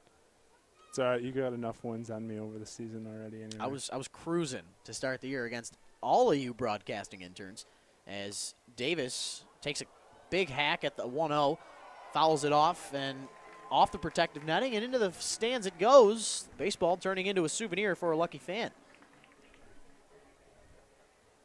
So how about Cameron Mckenzie? He was struggling a little bit. Now all of a sudden he's in line for the win.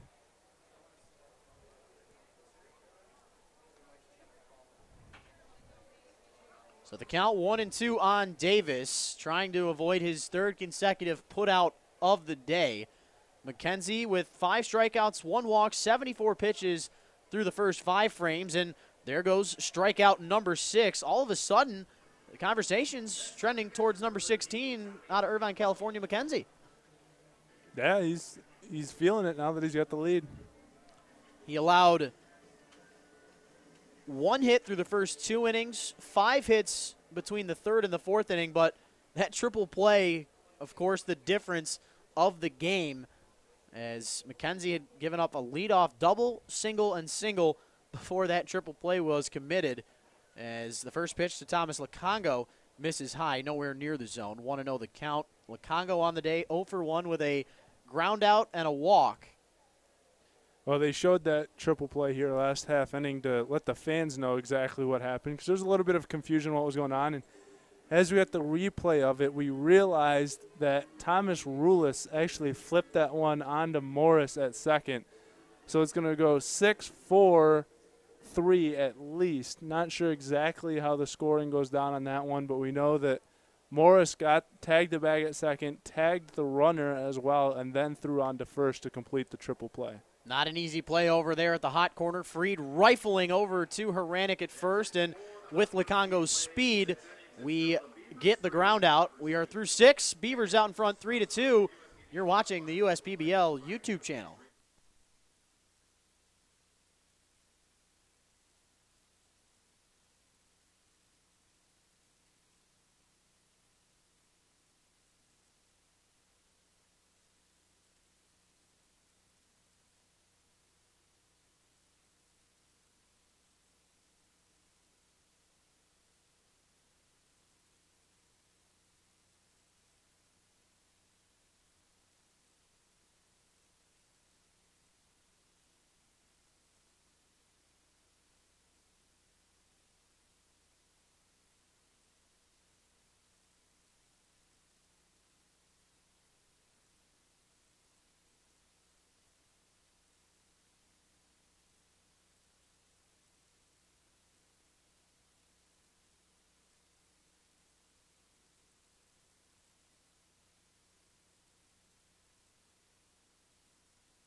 Welcome back, ladies and gentlemen. Rich Borland and Dominic Santina with you. The day is done for the starter, Pete Grasso, who had a whale of a 5 innings, but that 6th inning getting to him.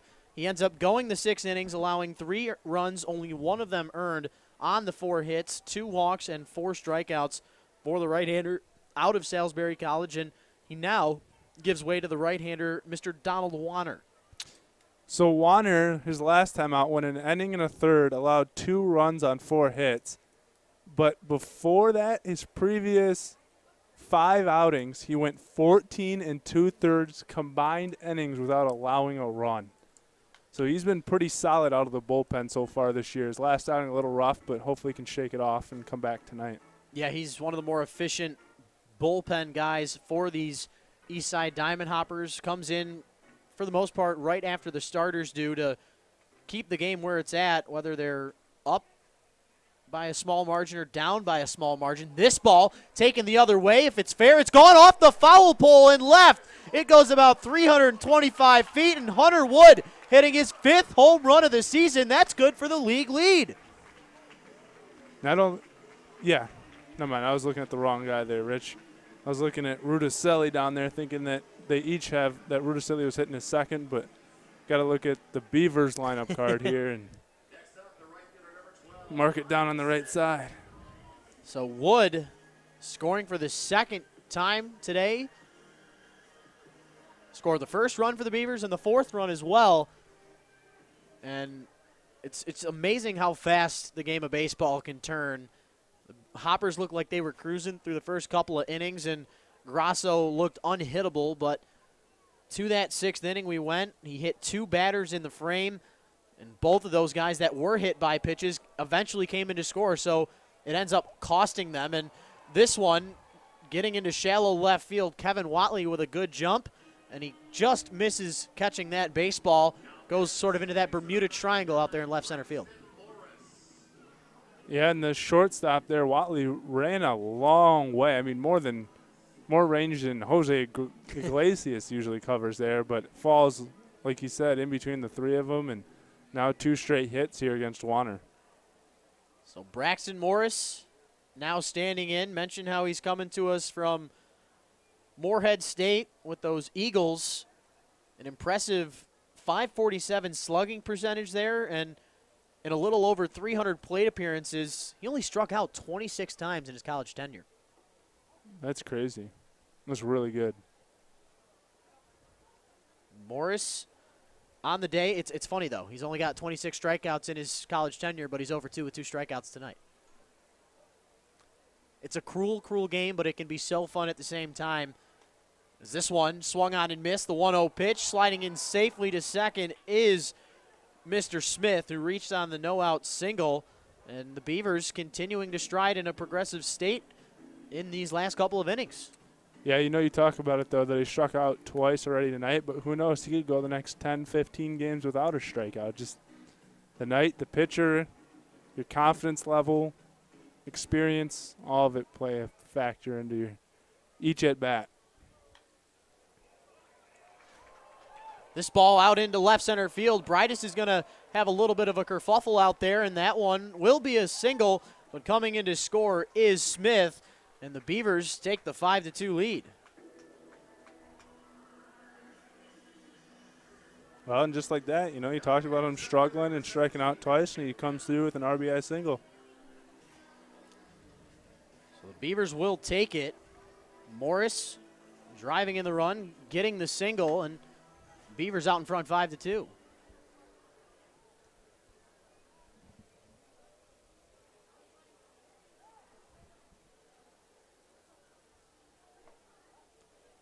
Campana in the count, looks at the 3rd pitch of the at-bat, works the 2-1 count in his favor. Campana on the day, reached on a single in the 1st, a fielder's choice in the 3rd, and was hit by a pitch and came in to score a run in the 6th.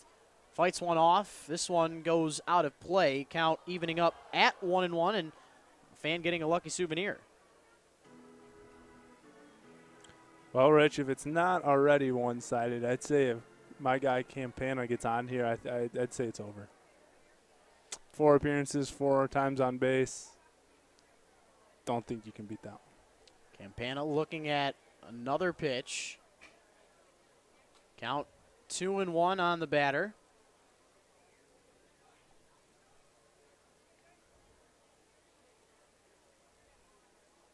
This ball, breaking ball, fouled off once again by Campana, and he continues to fight in this count, trying to reach base safely for the 4th consecutive time after getting 6 hits in his first 5 games.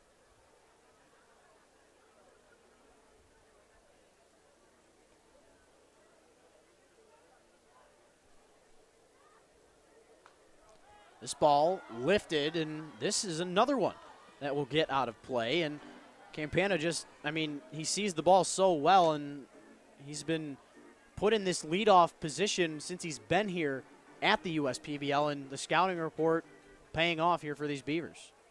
Well, when you come in and you have a guy that's leading off that comes in tonight batting .400 with 2 home runs on 6 hits, that's a heck of a leadoff guy you got there to start your order, and you're going to drive in a lot of runs when your leadoff batter's batting .400. He's got a great eye up there at the plate. You saw it there on the 2-2 pitch. It ends up dropping out of the zone, and count has worked full on Campana.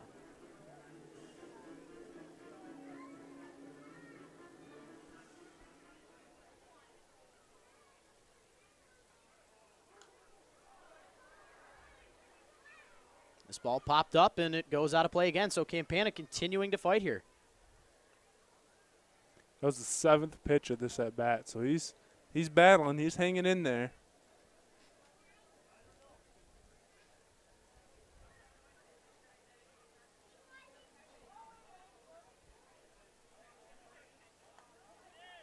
This one missing the zone as well. Campana going after the pitch, could not hold back, and he gets retired for the first time today after the leadoff homer from Wood and then back-to-back singles from Smith and Morris leads to the first out of the frame for Campana. That's out number 1. Well, your chances just improved, but not much.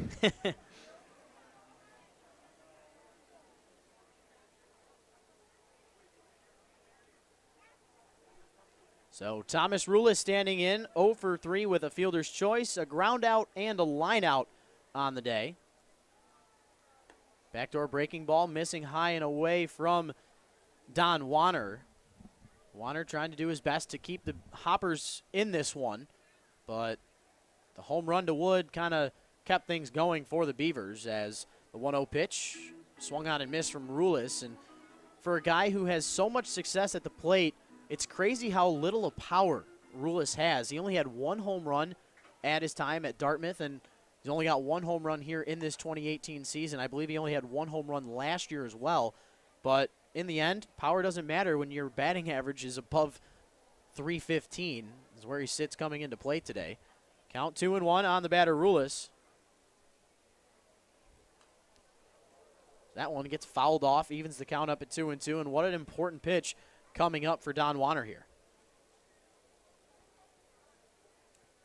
Yeah, he needs to get the second out, limit the damage here to just 2 runs, and hope that his team can get some offensive production as they've been shut out the last 2 innings, and try to get back into this ball game before it's too late.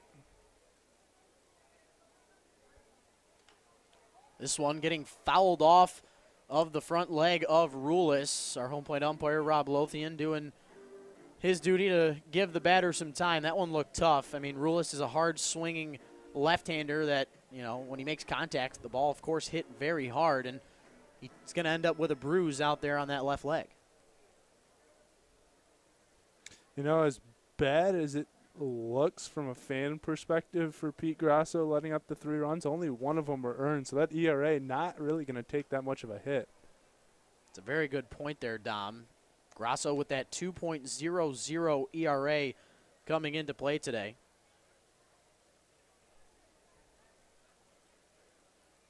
The only thing he's probably hoping for right now is 4 runs of support, so that way he gets that loss that he's in line for off the books and can remain undefeated in the season. And look at that, Rulis swinging and missing at strike 3, but it gets away from the catcher Lacongo, and the drop third strike will prove pivotal for these Beavers to keep this threat going. Getting to third is Morris, and runners now on the corners as Jack Haranek, lethal hitter at the plate, our former USPBL player of the week, leading this league with a .316 batting average coming into play today, and also the league leader with 10 doubles.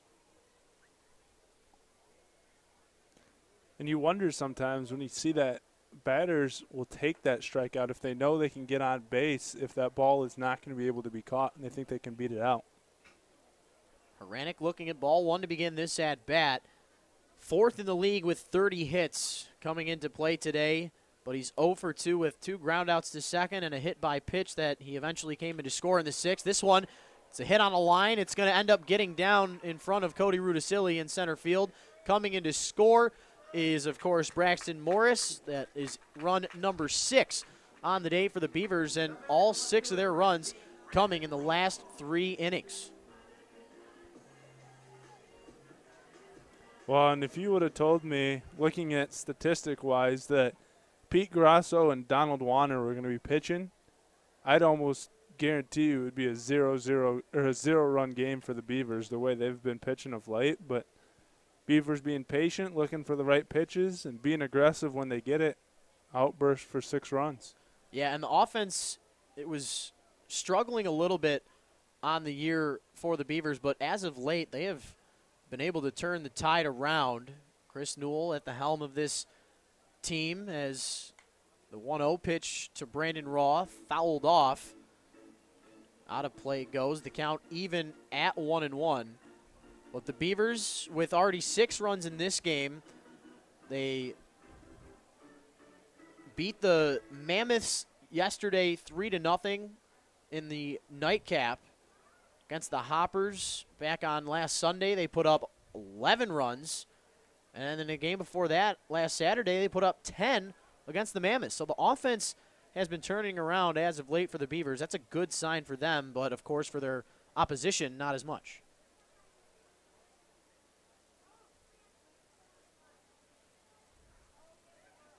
That one in the dirt.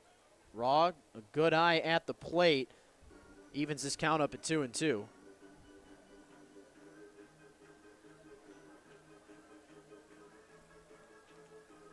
Well, time-wise, we were cruising along really well. Kind of hit a snag here in the last couple innings. Yeah, we mentioned that 2 weeks ago, USPBL implementing that 2.5-hour time limit as Rawe pops one up. If it stays in the field of play, Pereira might be able to make a play, but not getting over there in time. And Rawe will stay alive in the count.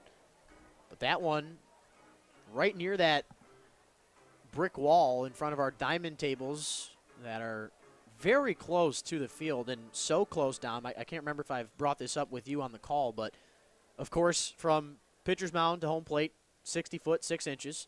But from home plate to the diamond tables right behind, it's only 37 feet. So you are closer to home plate than the pitcher's mound is. You don't see that in professional baseball anywhere else. First class here at Jimmy John's Field, as that ball lined out of play, it goes into the right field patio, and Rawe with a really good at-bat. Count them 6 pitches already in this at-bat. And that's sometimes why you see when there's a pass ball he gets by, why it comes back so quickly is because that backstop behind home plate is so short. That it's not, the normal distance where the catcher has to go and get it. If it's thrown hard enough, it'll bounce right back to him. This ball chopped over to the left side. It gets past the ranging shortstop, Kevin Watley, rounding third, and headed for home is Rulis. He gets in safely. The Beavers just continuing to mash against the opposition. That is now a 5-run lead, 4 runs here in the 7th.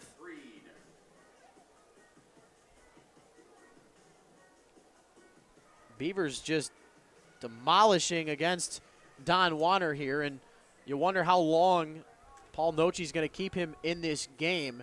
There is some action down in that left field bullpen, as it looks like Tyler Tamaka, the right-hander, is getting loose. I also see Keaton Aldridge starting to stretch his arm out, so he's not throwing pitches yet. I would imagine he'll be coming in after Mr. Tamaka as Freed stands in. 8th batter of the inning for the Beavers. Pops one up and lands in foul territory, but with so much speed, or not speed, I should say, so much space in foul territory down first and third, reminiscent of the Oakland Coliseum. We saw Pereira just missing that one in the foul track near that first base side, and then over there at the hot corner, Brian Davis just getting out of the reach of that catch was the baseball, and Freed staying alive in the count. 0 for 3, though, on the night with 3 groundouts. 1 to short, 1 to second, and 1 over to first as he needs a new piece of lumber. That's the break in the action, and he heads back.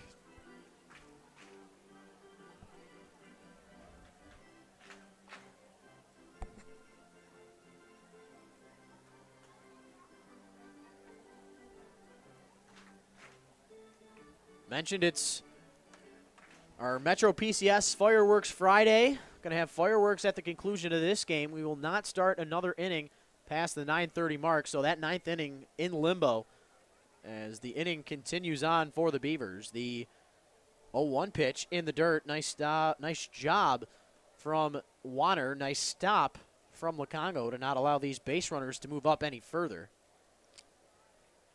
All I got to say about this 2.5-hour rule is I'm glad that we're not going to have another game where we're going to have to stop the game for fireworks and then pick it up again later on.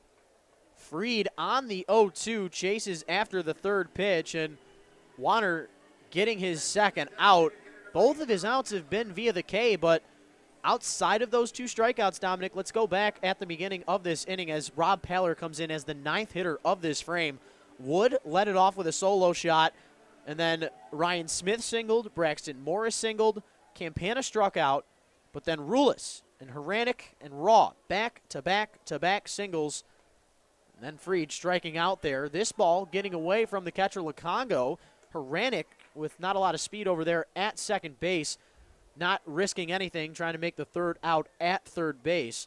As Paller works the count ahead 1-0, looking for his 3rd walk of the day.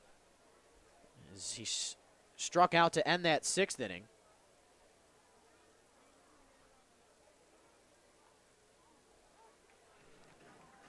Now that one getting enough of the zone, evens this count up at 1-1.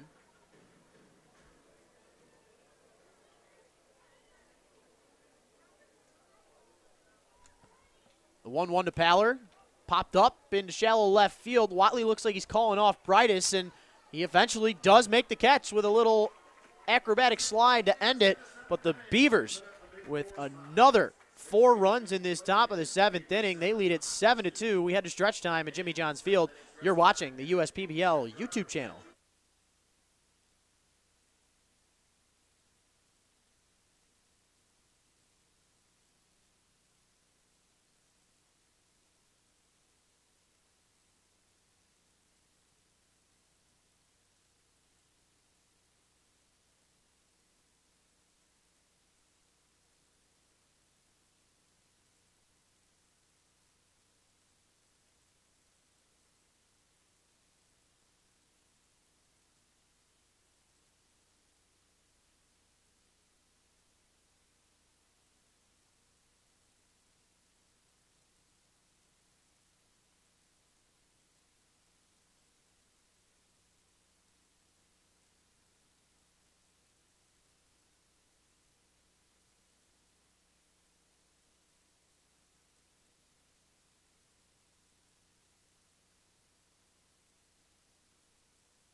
Welcome back, ladies and gentlemen. Rich Borland and Dominic Santino with you. Cameron Mckenzie. We thought that Pete Grasso was going to be the story of the night through the first 5 frames, but how about this night we're seeing out of Cam Mckenzie? Just the 6 hits allowed. He hasn't allowed a hit in the last 2 innings, but back out there for his 7th inning of work. He's got 81 pitches through the first 6 frames, 6 strikeouts to just 1 walk. He's got to deal with Rudisilli, Diaz, and Adams in this 7th. Starts off Rudisilli with 2 that miss the zone, and there goes number 3. So with that long break, Dominic, in that top half of the 7th inning, you got to imagine the fatigue starting to set in for the guy who is 80-plus pitches deep into this ballgame. Yeah, we'll have to see how he comes out here in the bottom of the 7th. And have to wonder how far they'll let him go and see if they let him try to finish the inning out or if he gets into any trouble at all if they'll pull him. So look at that. No trouble here, fighting back into this count. 2 straight strikes. That one fouled off into the left field foul area, but here's the good news for the Beavers. You got the 5-run lead late in this game. Mackenzie's been dealing throughout, other than that double from Whatley and the home run from Rudisilli. But they do have one of the best arms in the league out there getting loose in Brian Heldman with, I believe, the lowest ERA on the season for any pitcher. So if Mackenzie does, in fact, start to lose it a little bit, they got the right guy coming in next. Well, you have to assume that no matter, even if Mackenzie can get through this inning, that his night's going to be done. I mean, unless he gets, I'd probably say 10 pitches or less. I don't think they'd send him back out there if he's close to 100 pitches. I mean, tough to say, but it's also, I guess, that's one of those you ask how he's doing, and if he wants the ball, give him the baseball. And Mackenzie's the type of guy who will be tough to take out of this game. He's going to, of course, be the workhorse that he is. He's going to say, yeah, of course I'm ready to keep going. And he might be able to get some help here. Yes, he will. A 5-4-3 double play. Retire Rudisilli and Diaz. So much for that pitch count continuing to climb as the 2 outs are recorded. A Trico double play in full effect. Oh, that's what I was going to say, Rich. The only thing that the one thing he's going to have to get if he wants to continue in this game is a double play, and he gets it right there. And beat you to the punch. I believe that's a 4th or 5th double play we've had here tonight. Well, if we take a look, we had the one in the first inning against the Beavers where Grasso got the 4-3 putout. We had one in the not in the third inning. We had the triple play, of course. But then in the Grasso had one in the first and one in the second. I know Mackenzie had one in the third, so that's 3. We got 3 double plays already on the day. There was an opportunity on 2 different plays where a fielder's choice was then reached. We just had that one, so that one's 4. That's 4 now. And then you have the triple play, which is, I mean, 4 double plays, and then you have a triple play. Unbelievable. Not only that, but he's got Pat Adams down in the count 0-2. So slow your roll out there in the bullpen, Mr. Heldman, at least for now. Mackenzie trying to get his count at 3rd consecutive 1-2-3 inning, even though this one would be the unconventional variety, as he allowed Rudisilli to reach on the leadoff walk. The count evening up at 2-2 as that one misses high and away. Pat Adams with 11 hits in 12 games to start his USPBL tenure, but 0 for 2 on the day with a ground out and a strikeout. This ball fought off the other way past the third baseman, Seth Freed, so Adams gets his 12th hit of the season and keeps this inning alive for the Hoppers in the home half of the 7th. Well, I was going to say that was Mackenzie's 93rd pitch right there, so you have to wonder if they do let him come out, it might be a hitter-by-hitter basis where if he can retire a couple guys in order, then you let him go. If not, you bring Heldman in and you don't risk the score. It's a good point. You got the 5-run lead. Maybe save Heldman for that 8th if Mackenzie can run into as little amount of trouble as possible. But Whatley up there at the plate, already that big double that started the 3rd inning off. Whatley looking at ball 1, holding off on that pitch. Brings the count to 1-0 on the batter. Whatley more known for his glove, but a good night at the plate. Whatley graduated from Wright State University as he flies this one into foul territory. Brings the count to 1-1. But he was also part of the Division I Horizon League Championship in 2016. A little background on him. He loves traveling and one day would really enjoy to go to Greece. Had 2 position players in the USPBL, of course, going over to Switzerland as a part of a television show called Job Swap, where 2 of the players, Jack Kraft and Nico Lolio, made their way overseas, and we had 2 Hornusen players, a sport that a little tough to explain. The best way that I can describe it is Whatley looks at the 2-1 pitch, or the 1-1 pitch, brings it to 2-1. Hornusen, a game where you have a club, a little puck up on a stand, and you kind of spin around and take a big cut as Watley takes a big cut, takes one to the opposite field, and he gets a back-to-back singles from him and Adams. Adams moving up 180 feet over there to the third base bag, and the Hoppers not going away quietly against Mackenzie. You wonder how long that string is from Chris Newell.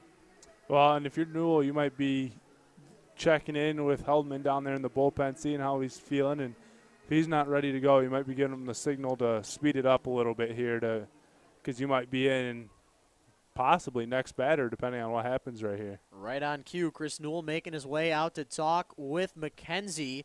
And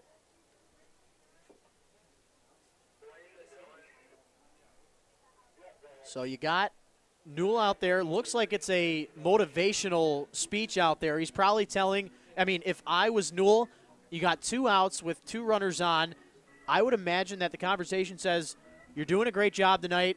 This is your guy to get. Finish the inning strong. We'll go to the 8th inning, bring in Heldman, and you'll get out of this jam unscathed. But Brightus on the day, 1 for 3 with a single, a ground out, and a strikeout. But what an end of the day it would be, the cherry on top, if you will, if Mackenzie can get through these 7 innings. We talked about how he's done so far on the year. His longest outing was those 7 innings back on June the 8th against these same Eastside Diamond Hoppers, where in those 7 innings he allowed 7 hits, just the 1 run, and had 11 strikeouts on the day. This ball missing in the dirt, low and away, and Brightus works the count in his favor, 2-0. But Mackenzie, with 6 strikeouts so far in this one, not as good of a start compared to the last time he faced off against the Diamond Hoppers on that June 7th game. The 2-0 pitch getting fouled off by Brightus and brings the count to 2-1. Well, he's now over 100 pitches. That was number 100. But you have to wonder, Rich, you said it in the beginning of the inning, with that drawn out top of the 7th, 4 runs coming in. Mackenzie came in retiring the last 7 in order. And then he got hit around a little bit. He got the double play, so he technically had 9 in order, not conventionally, but 9 in order. And then now he's let up 2 straight hits and came back in the count now, 2-2.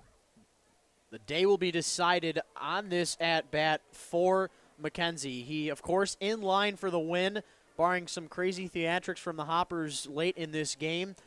Heldman out there still getting loose for the Birmingham Bloomfield Beavers. And if you're the Beavers, you would love to see Mackenzie get out of this 7th inning without allowing any more runs. And this ball hit on a line out to right field. Out there is Smith on the run, and he makes the catch. As we are through our 7 innings, the Beavers out in front 7-2. We head to the 8th. You're watching the USPBL YouTube channel.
To the 8th inning we go. Rich Borland and Dominic Santina with you. Don Wanner's day is done. He goes the inning, but a rough inning it was. He allows the 4 earned runs on the 5 hits, but did have 3 strikeouts, so he retires the side on a couple of swings and misses.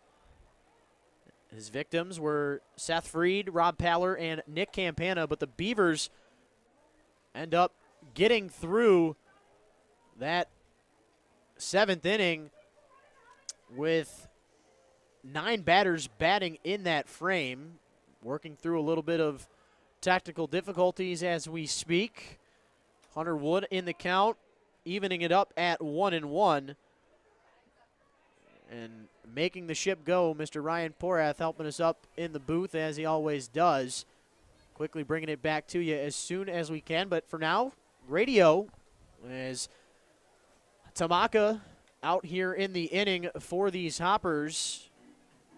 Getting to work on Wood. The count 1-2 on the man who led off that 7th inning with a big fly that sparked that 7th inning for the Beavers and got them this 5-run lead.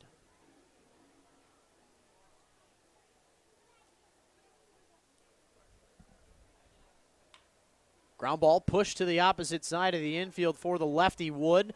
Watley over there at the shortstop position retires Wood. Wood will end the day with a 1-for-4 performance. The home run good enough, though, as he is retired via the 6-3 putout. And Ryan Smith standing in. He's yet to have been retired. A couple of singles for the young man. A run scored, reached on an error in the 5th, but overall a good day for the USPBL All-Star. Well, take a look at Tyler Tamaka real quick. Right-handed pitcher, stands at 6 foot, 190 pounds, out of Loras College. Just graduated this spring. He was 1-1, pitched 26 2/3 innings here in 2018. He allowed 13 hits, 11 runs, 4 of them earned. Strikeouts, 33, walks, 12, so a pretty good strikeout to walk ratio. And an ERA that's set at 1.35. So not only an ERA at 1.35 for Tamaka, but how about this, Mr. Santina, in his conference play for Loras College? That ERA, 0.00. So when it mattered most in conference play, the young man not allowing any runs. Smith works the count 2-0. Fastball at 91 miles an hour, paints that outside black, and Smith sees the first strike of the at-bat. Well, we need him to get him 1-2-3 right here for time's sake. No doubt about it. We approach the 9:07 mark on your dial as Smith looks at called strike 2, but want to mention again for those who either don't know or just want to get reminded, 2.5-hour time limit here at Jimmy John's Field. We will not start another inning after that 9:30 mark as the count reaching to 2-2 on Smith. Tamaka, the kick, the push, the heater at 92 forces Smith to chase after that one, and quickly 2 up and 2 down for the Beavers in this 8th inning.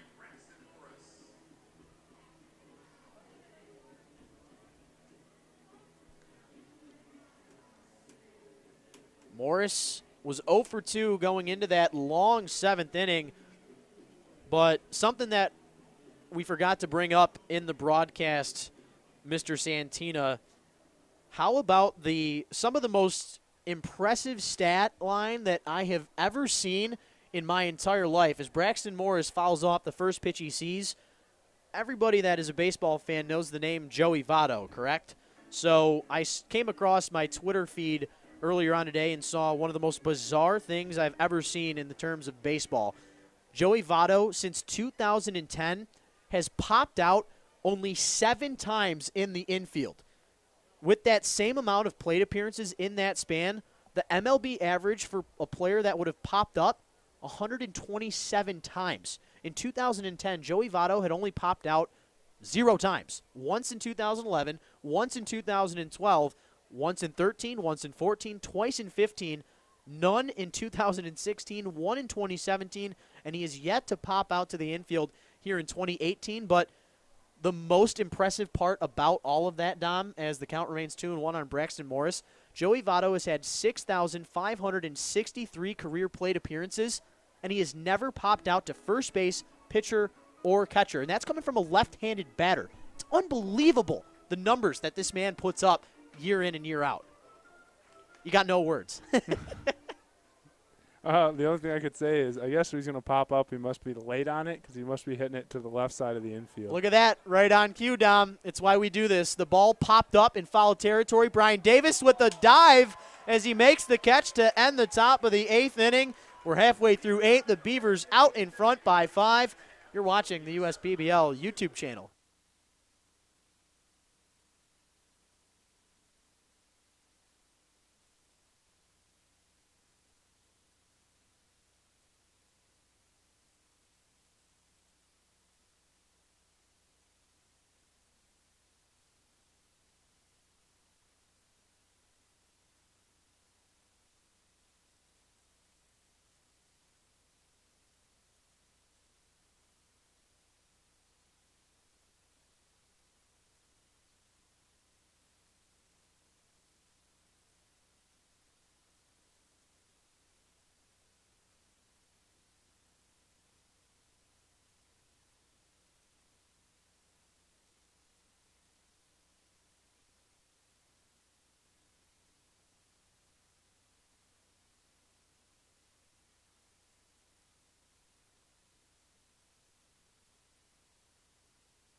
To the home half of the 8th inning we go. Beavers out in front of the Eastside Diamond Hoppers by a score of 7-2. And the story of this game, Cameron Mckenzie. 7 innings pitched. He spreads 8 hits across the board, only allows 2 earned runs, 2 walks, 6 strikeouts. A really good start on the mound for a guy who hadn't started in his last 2 outings because of a little control work. But the control was there today, and we talked about that breaking ball that he had, and boy, was it working. He now, of course, giving way to the best bullpen arm that this league has to offer in Brian Heldman, the right-hander submarine thrower coming to us from Round Rock, Texas, and San Diego State. Yeah, Heldman so far this year has appeared in 18 games, thrown 21 1/3 innings. He's 3-1 on the season. He's let up 16 hits, walked 8, struck out 20, and an ERA, Rich, that you mentioned, leading the league at 0.42. And he has not allowed a earned run in his last 6 outings. And only 1 on the year, I believe, if that proves me right. You are correct. Not even looking at the stat line. Gotta love it. So Buhner works the count 2-0 against the right-handed throwing Heldman. This one in the zone, and Buhner getting the good part of the wood on it, but unfortunately it goes right to his body and takes that one off the lower leg as the count goes to 2-1. Want to keep in mind that 2.5-hour time limit playing a little bit of a factor here. We'll have to keep our eyes on the clock as we will not start another inning past that 9:30 mark. So the Beavers, you know, you could take it one of 2 ways with the strategy. Heldman can take his time out there on the mound, finish this frame, because he does not allow a lot of hits or base runners. And if he gets through this 8th inning before the 9:30 mark, we will, in fact, get our complete game in. But this one lined out there into left center field, a leadoff single for Gunnar Buhner. And you got to love the fight here from the starting second baseman. Your team down by 5 runs late in this game, and you could, you know, chalk this one up already as a loss and just not really have an approach up at the plate, but Buhner not straying away from this at-bat, and not an easy guy to get a hit off of in Heldman. No, you're right. And one thing you were talking about, Rich, Heldman may be taking a little extra time to waste some time away, but I'd have to say if the umpires had any say in this, they're not going to allow him to waste the time away. They're going to make sure we get all 9 innings in if it's possible. Brian Pereira in now, hitting a line shot to right field. That's hit number 1 on the day for number 15. Good sign right there. Back-to-back singles for the Hoppers. And hold on to your hats, ladies and gentlemen. This one is far from over as the first 2 men get on with singles as the cleanup hitter, Brian Davis, stands in 0 for 3 with 2 strikeouts and a ground out. Well, I was going to say Pereira not having the best of a day, but he could have a big moment right there and really start something here in the bottom of the 8th, and he does just that. First pitch swinging and drives one into right field, puts 2 runners on with no outs. So Heldman in a little bit of an unfamiliar situation. Gets called strike 1 on the outer part of the plate. Brian Davis coming to us from Pensacola, Florida.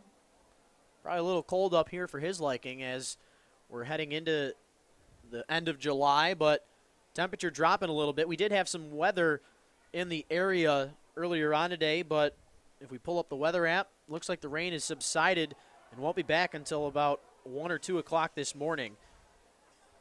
If we take a look at our July schedule here on our USPBL website, pulling it up as we speak, Beavers and Hoppers in action for the 10th time on the season. Tomorrow night, we will have not only our Michigan Cornhole Tournament beginning at 11 a.m. If you like cornhole, make your way out to Utica. There's going to be quite a group of people out here having some fun, and not only that, but good competition throughout. Eastside with back-to-back games. They'll be playing tomorrow night against the Utica Unicorns. It's our live music Saturdays. It'll be our 70s night dance party with Boogie Dynamite, and then gates open, of course, at 6 o'clock tomorrow night. And then on Sunday, when gates open at 12, first pitch at 1:05, the Unicorns and Beavers will be in action. The Beavers with their 3rd game of the weekend coming up on Sunday. Of course, it'll be Sunday Fun Day and Legoland in the house, building dreams for kids day in and day out. Davis down in the count 1-2. His first baseman and second baseman on the base pass with a couple of singles.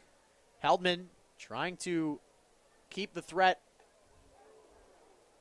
held off for now, but that pitch inside to Davis has to kind of bend out of the way of that one. But how about the lateral movement there on that pitch from Heldman? Yeah, a lot of movement there, and it kind of froze Davis there for a minute. But what would you say the starting time was, Rich? 7:03 or 7:04, something like that? Even if we do get the game in by a minute or two early, we're going via the, standard 7:05 start. So if the promotions and everything goes well before the game and we get it in a couple minutes early, we're going flat with that 9:30 time. Gotcha. So we're going with the 9:30 or 9:35. What are we doing here? It's going to be close, but we could see our second triple play of the game, and we could be out of the 8th in a matter of moments. But got to take it one pitch at a time, not just the game of baseball, but the game of life. As the 2-2 pitch lined out to right field, it's going to drop in front of Smith. So a very unfamiliar situation here for Brian Heldman. 3 singles off the right-hander, loads the bases for the Hoppers, and here's where the baseball game turns into a chess match. You got to think strategy late with this time clock. It's 9:19. You got bases loaded with nobody out. You're going to do your best to get 5 runs here in this 8th inning, because if you threaten, you maybe get a couple of runs, and we're still in this 8th inning past the 9:30 mark, it's your last at-bats of the game. So Heldman sort of in this, it's not a safe situation, of course. Your team's up by 5, but tying run looming on deck.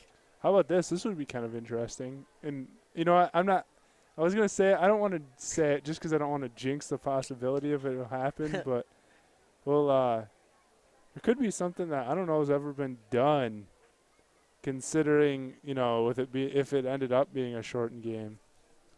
If they come back here, I don't know if it could be interesting. It's very intense, Dominic, and I know this is your first game back on the call with this time implement, but yeah, it's been interesting. We got 3 out of the 4 games completed through 9 innings last weekend. We've had all of our games this weekend finished off, and it's been going well so far. The skeptics out there that, baseball purists, I am one myself, and I'll be honest, I wasn't the greatest of fans of the rule change to start the year, but my mind quickly turning as the efficiency, it's second to none, as the league has done their job to, make the game efficient as possible and keep the fans happy at the same time. Great idea from, of course, our owner, Mr. Appleby, our chief operating officer, Ms. Dana Schmidt, and then, of course, our director of baseball operations, Mr. Justin Orenduff. Lukongo, meanwhile, down in the count 1-2. Heldman's got nowhere to put him, and Lukongo on the day 0 for 2 with a couple of ground outs and a walk. So if you're the Beavers, you'll take a ground out right here. Hey, Rich. Yeah. Today's Friday.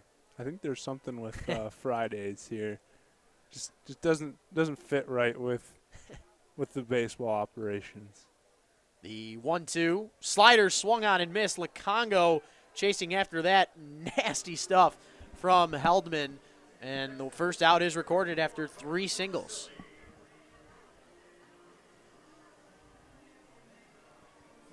Let me tell you, with who's pitched today, I easily could have seen this game being a 1-0 game, but it's been the opposite of that, and we've seen struggles from every pitcher so far. The Hoppers getting 1 run in the 3rd, 1 run in the 4th, and then the Beavers with an onslaught from the 5th to the 7th. They got 1 in the 5th, 2 in the 6th, 4 in the 7th to get them to 7 runs as Rudicelli looks at ball 1 to begin this at-bat. How about the day for Rudicelli? 1 for 2 with a solo shot in the 4th. Flew out to right field in the 2nd, but reached on a walk to start that 7th inning. So back up here in the 8th.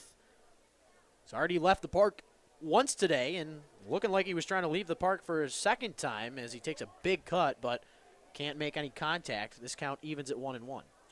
Well, and if you're Rudicelli, Rich, it's got to be in these players' minds. I mean, I know you don't have a clock down there in the dugout, but, someone's got to be telling them that, hey, especially with runners on now, we got to make every at-bat count. So if you're Rudicelli, you can't be looking to swing for the fences here. You got to look to put something in play. And look at that. Rulis trying to keep it to the 9th inning, and it will, in fact, go. A double play gets out of the frame, and Trico double play is recorded, so we will, in fact, get our 9 innings in tonight. Gotta love what we're seeing here. Beavers out in front, 7-2. You're watching the USPBL YouTube channel.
To the 9th inning we go.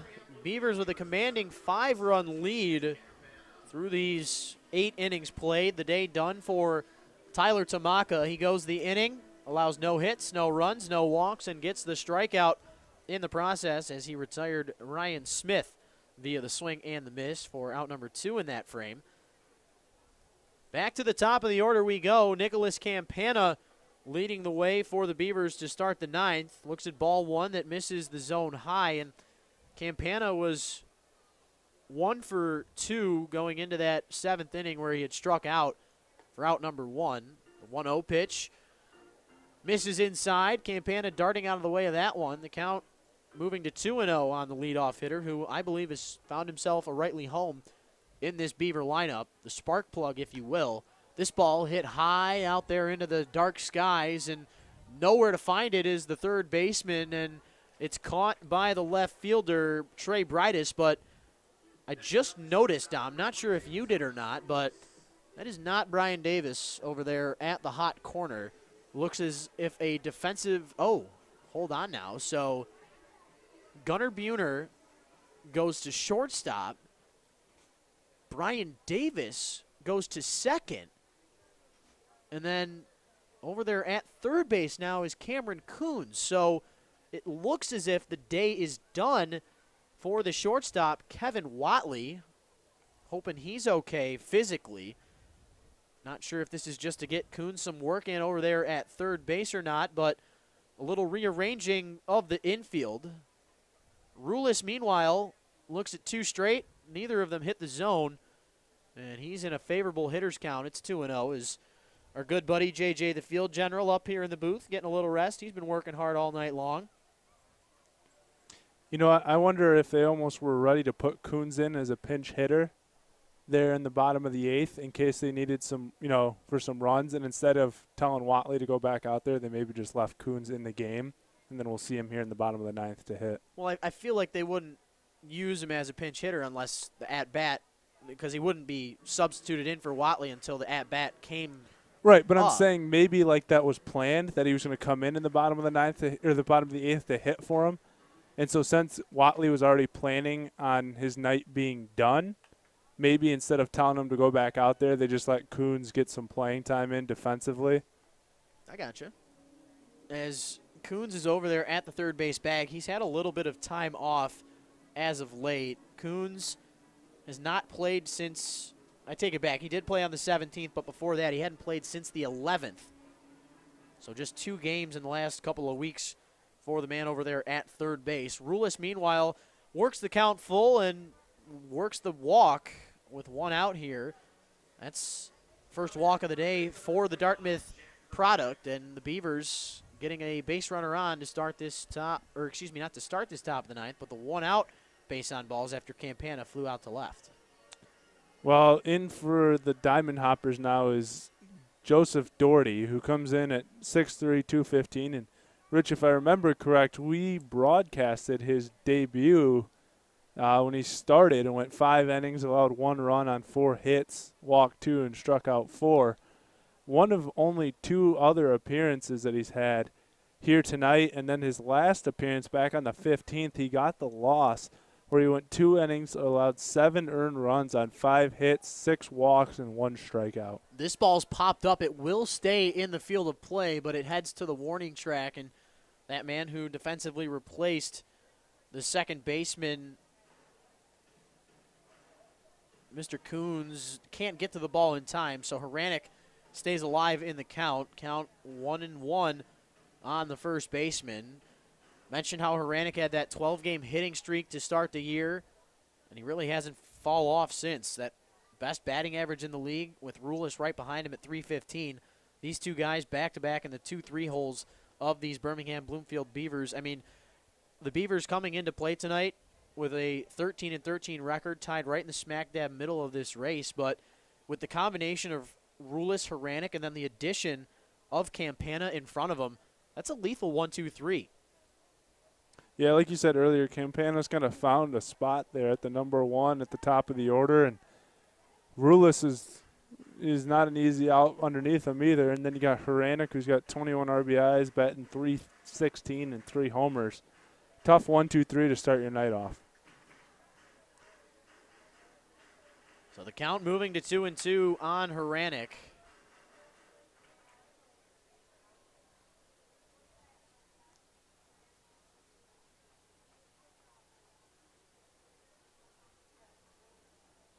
This ball in on the hands this time. Haranek, instead of the last 2 foul balls that were taken the other way, he pulls this one down that right field line. And Haranek not an easy out at all.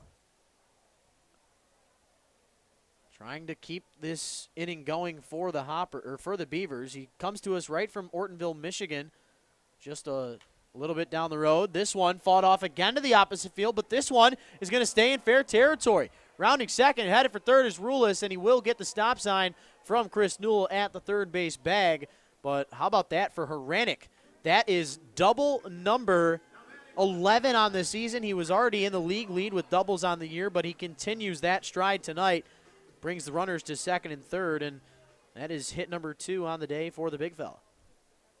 Well, we already had 3 guys signed this year. We'll have to see. Hopefully he gets some recognition here soon, and we can get him into the minor leagues as well. Cody Brown, the latest to get picked up out of this USPBL by the Seattle Mariners yesterday. I believe that deal is officially done. I know it was pending a physical recently, but love to see that 23rd player get picked up out of this USPBL. Logan Gillespie earlier on in the season, and then before him, Tyler Palm getting picked up back on June the 9th as the 0-1 pitch misses in the dirt. Rawe on the day, how about that stat line? 3 for 4 with 3 singles and a strikeout. Also drove in a run in the 6th. Trying to drive in some insurance runs here with a couple of Beavers out on the dam. This ball, check on swung by Rawe. He will drive in another run, but the 6-3 putout is recorded by Buhner as he charged that ball and gets out number 2, but 8th run of the game comes in to score for the Beavers. Have yourself a day, Brandon Rawe. It's his 4th RBI tonight. It's great stuff.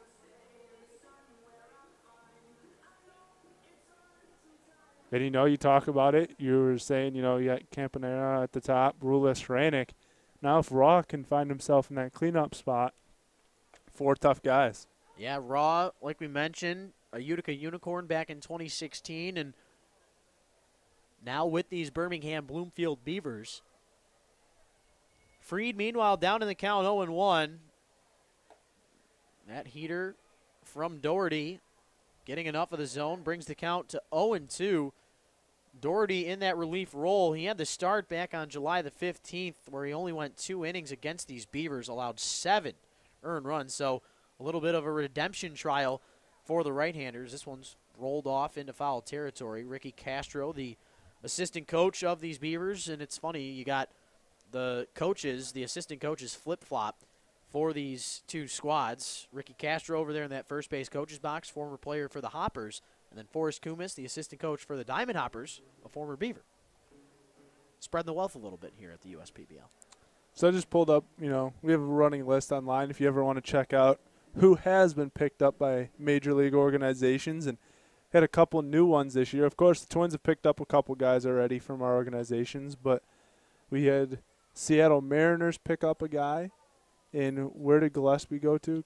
Gillespie went to the Brewers. The Brewers. So we have the Brewers, the Mariners, the Twins, the Boston Red Sox have picked up a couple guys, the Nationals, Orioles, Pirates, Dodgers, Cardinals, White Sox, Braves. The wealth is definitely spread out throughout this league, and the Beavers end up getting the run in the top of the 9th. We head to the home half. Hoppers will need, count 'em, 6. They want to keep this game going. You're watching the USPBL YouTube channel.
To the final half inning we go. Eastside Diamond Hoppers will bring up Sebastian Diaz, Patrick Adams, and Cameron Coons, your 7, 8, 9 hitters in this home half of the ninth inning. Diaz trying to dodge that baseball, but called strike one by our home plate umpire, Mr. Rob Lothian. Little discrepancy between the two, but either way, Diaz down in the count to start the at-bat. Collette, your new arm out on the mound. He relieves the setup man, Mr. Brian Heldman, who goes the inning. Does allow the 3 singles to start, but, of course, doesn't allow any runs somehow. Does give up no walks and had 1 strikeout in the process, but Dylan Collette, the lefty, out for his 2nd consecutive day, trying to keep this game separated by 6 runs and close the door for the Beavers. And he starts off Diaz with a swing and miss strikeout for out number 1. Well, Collette, like you said, pitched yesterday, picked up his 3rd save. Tonight, nowhere even close to a save situation, but kind of found his spot in the back end of the bullpen. We saw Heldman there in the 8th. Collette comes in here in the 9th. He's got 6 appearances, 6 innings pitched, 7 hits, no walks, and 11 strikeouts. So, and that's the biggest thing, no walks on the board. If you don't throw any walks in your tenure, you're going to keep getting opportunities, and it's exactly what the left-hander is getting here as he starts Patrick Adams off with a strike. Now he started off with 4 straight strikes here, so that tells you that strikeout to walk ratio very healthy.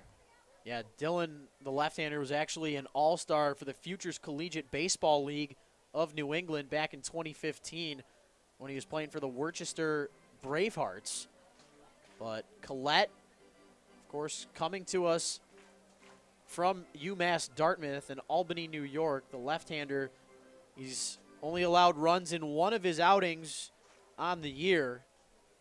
This breaking ball away from Adams on the 0-2 offer. Good eye there from the Wayne State product.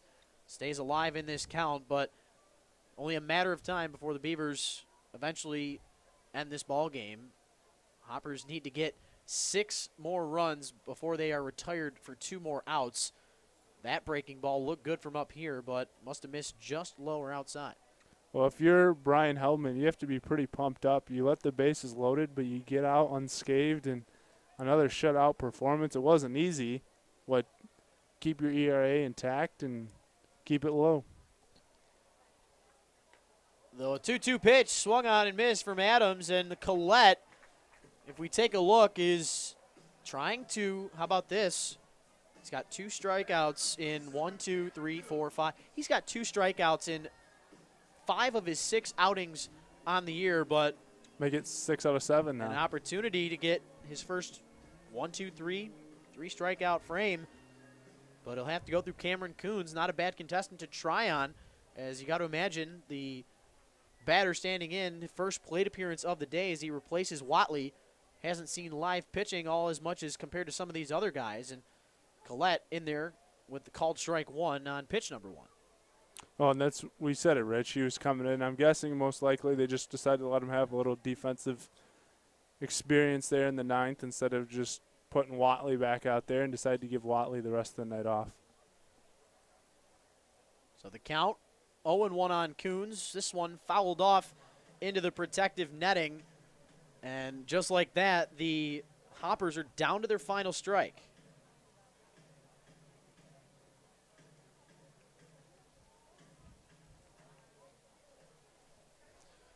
So Coons down in the count 0-2. Dylan Collette looking to strike out the side for the first time all season long. The 0-2 pitch. Fastball, he did not go around. Yes, he did.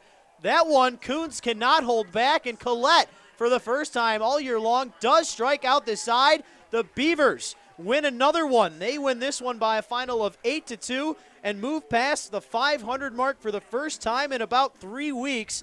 They go to 14-13, the Hoppers, dropping to 13-14. So the Beavers now sitting tied for first place with those West Side Woolly Mammoths. Hoppers dropping even with those Utica Unicorns.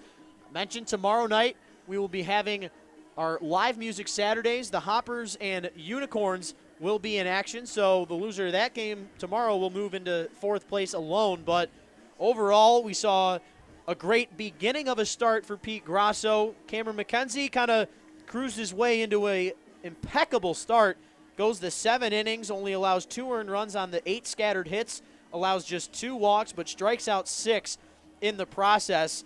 We saw a great pitching matchup to start this ball game, but the Beavers, of course, with the highlight of the night, getting that triple play committed by Thomas Rulis, Braxton Morris, and Jack Haranek.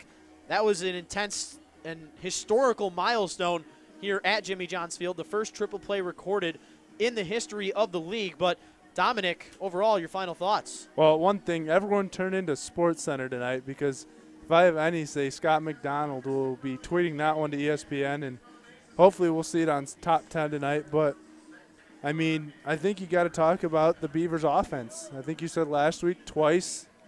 Last weekend they had outbursts for over 10 runs, and they put up 8 again tonight. And you said, you know, they're moving back up in the standings, and you got to believe that's their offense. Their offense is coming through, and I'd continue to watch it because you got Campanara now at the top of the lineup that's going to get on base. You got Rulis that's going to get on and drive in some runs, and Haranek, and how about Brandon Rawe, who drives in 4 runs tonight?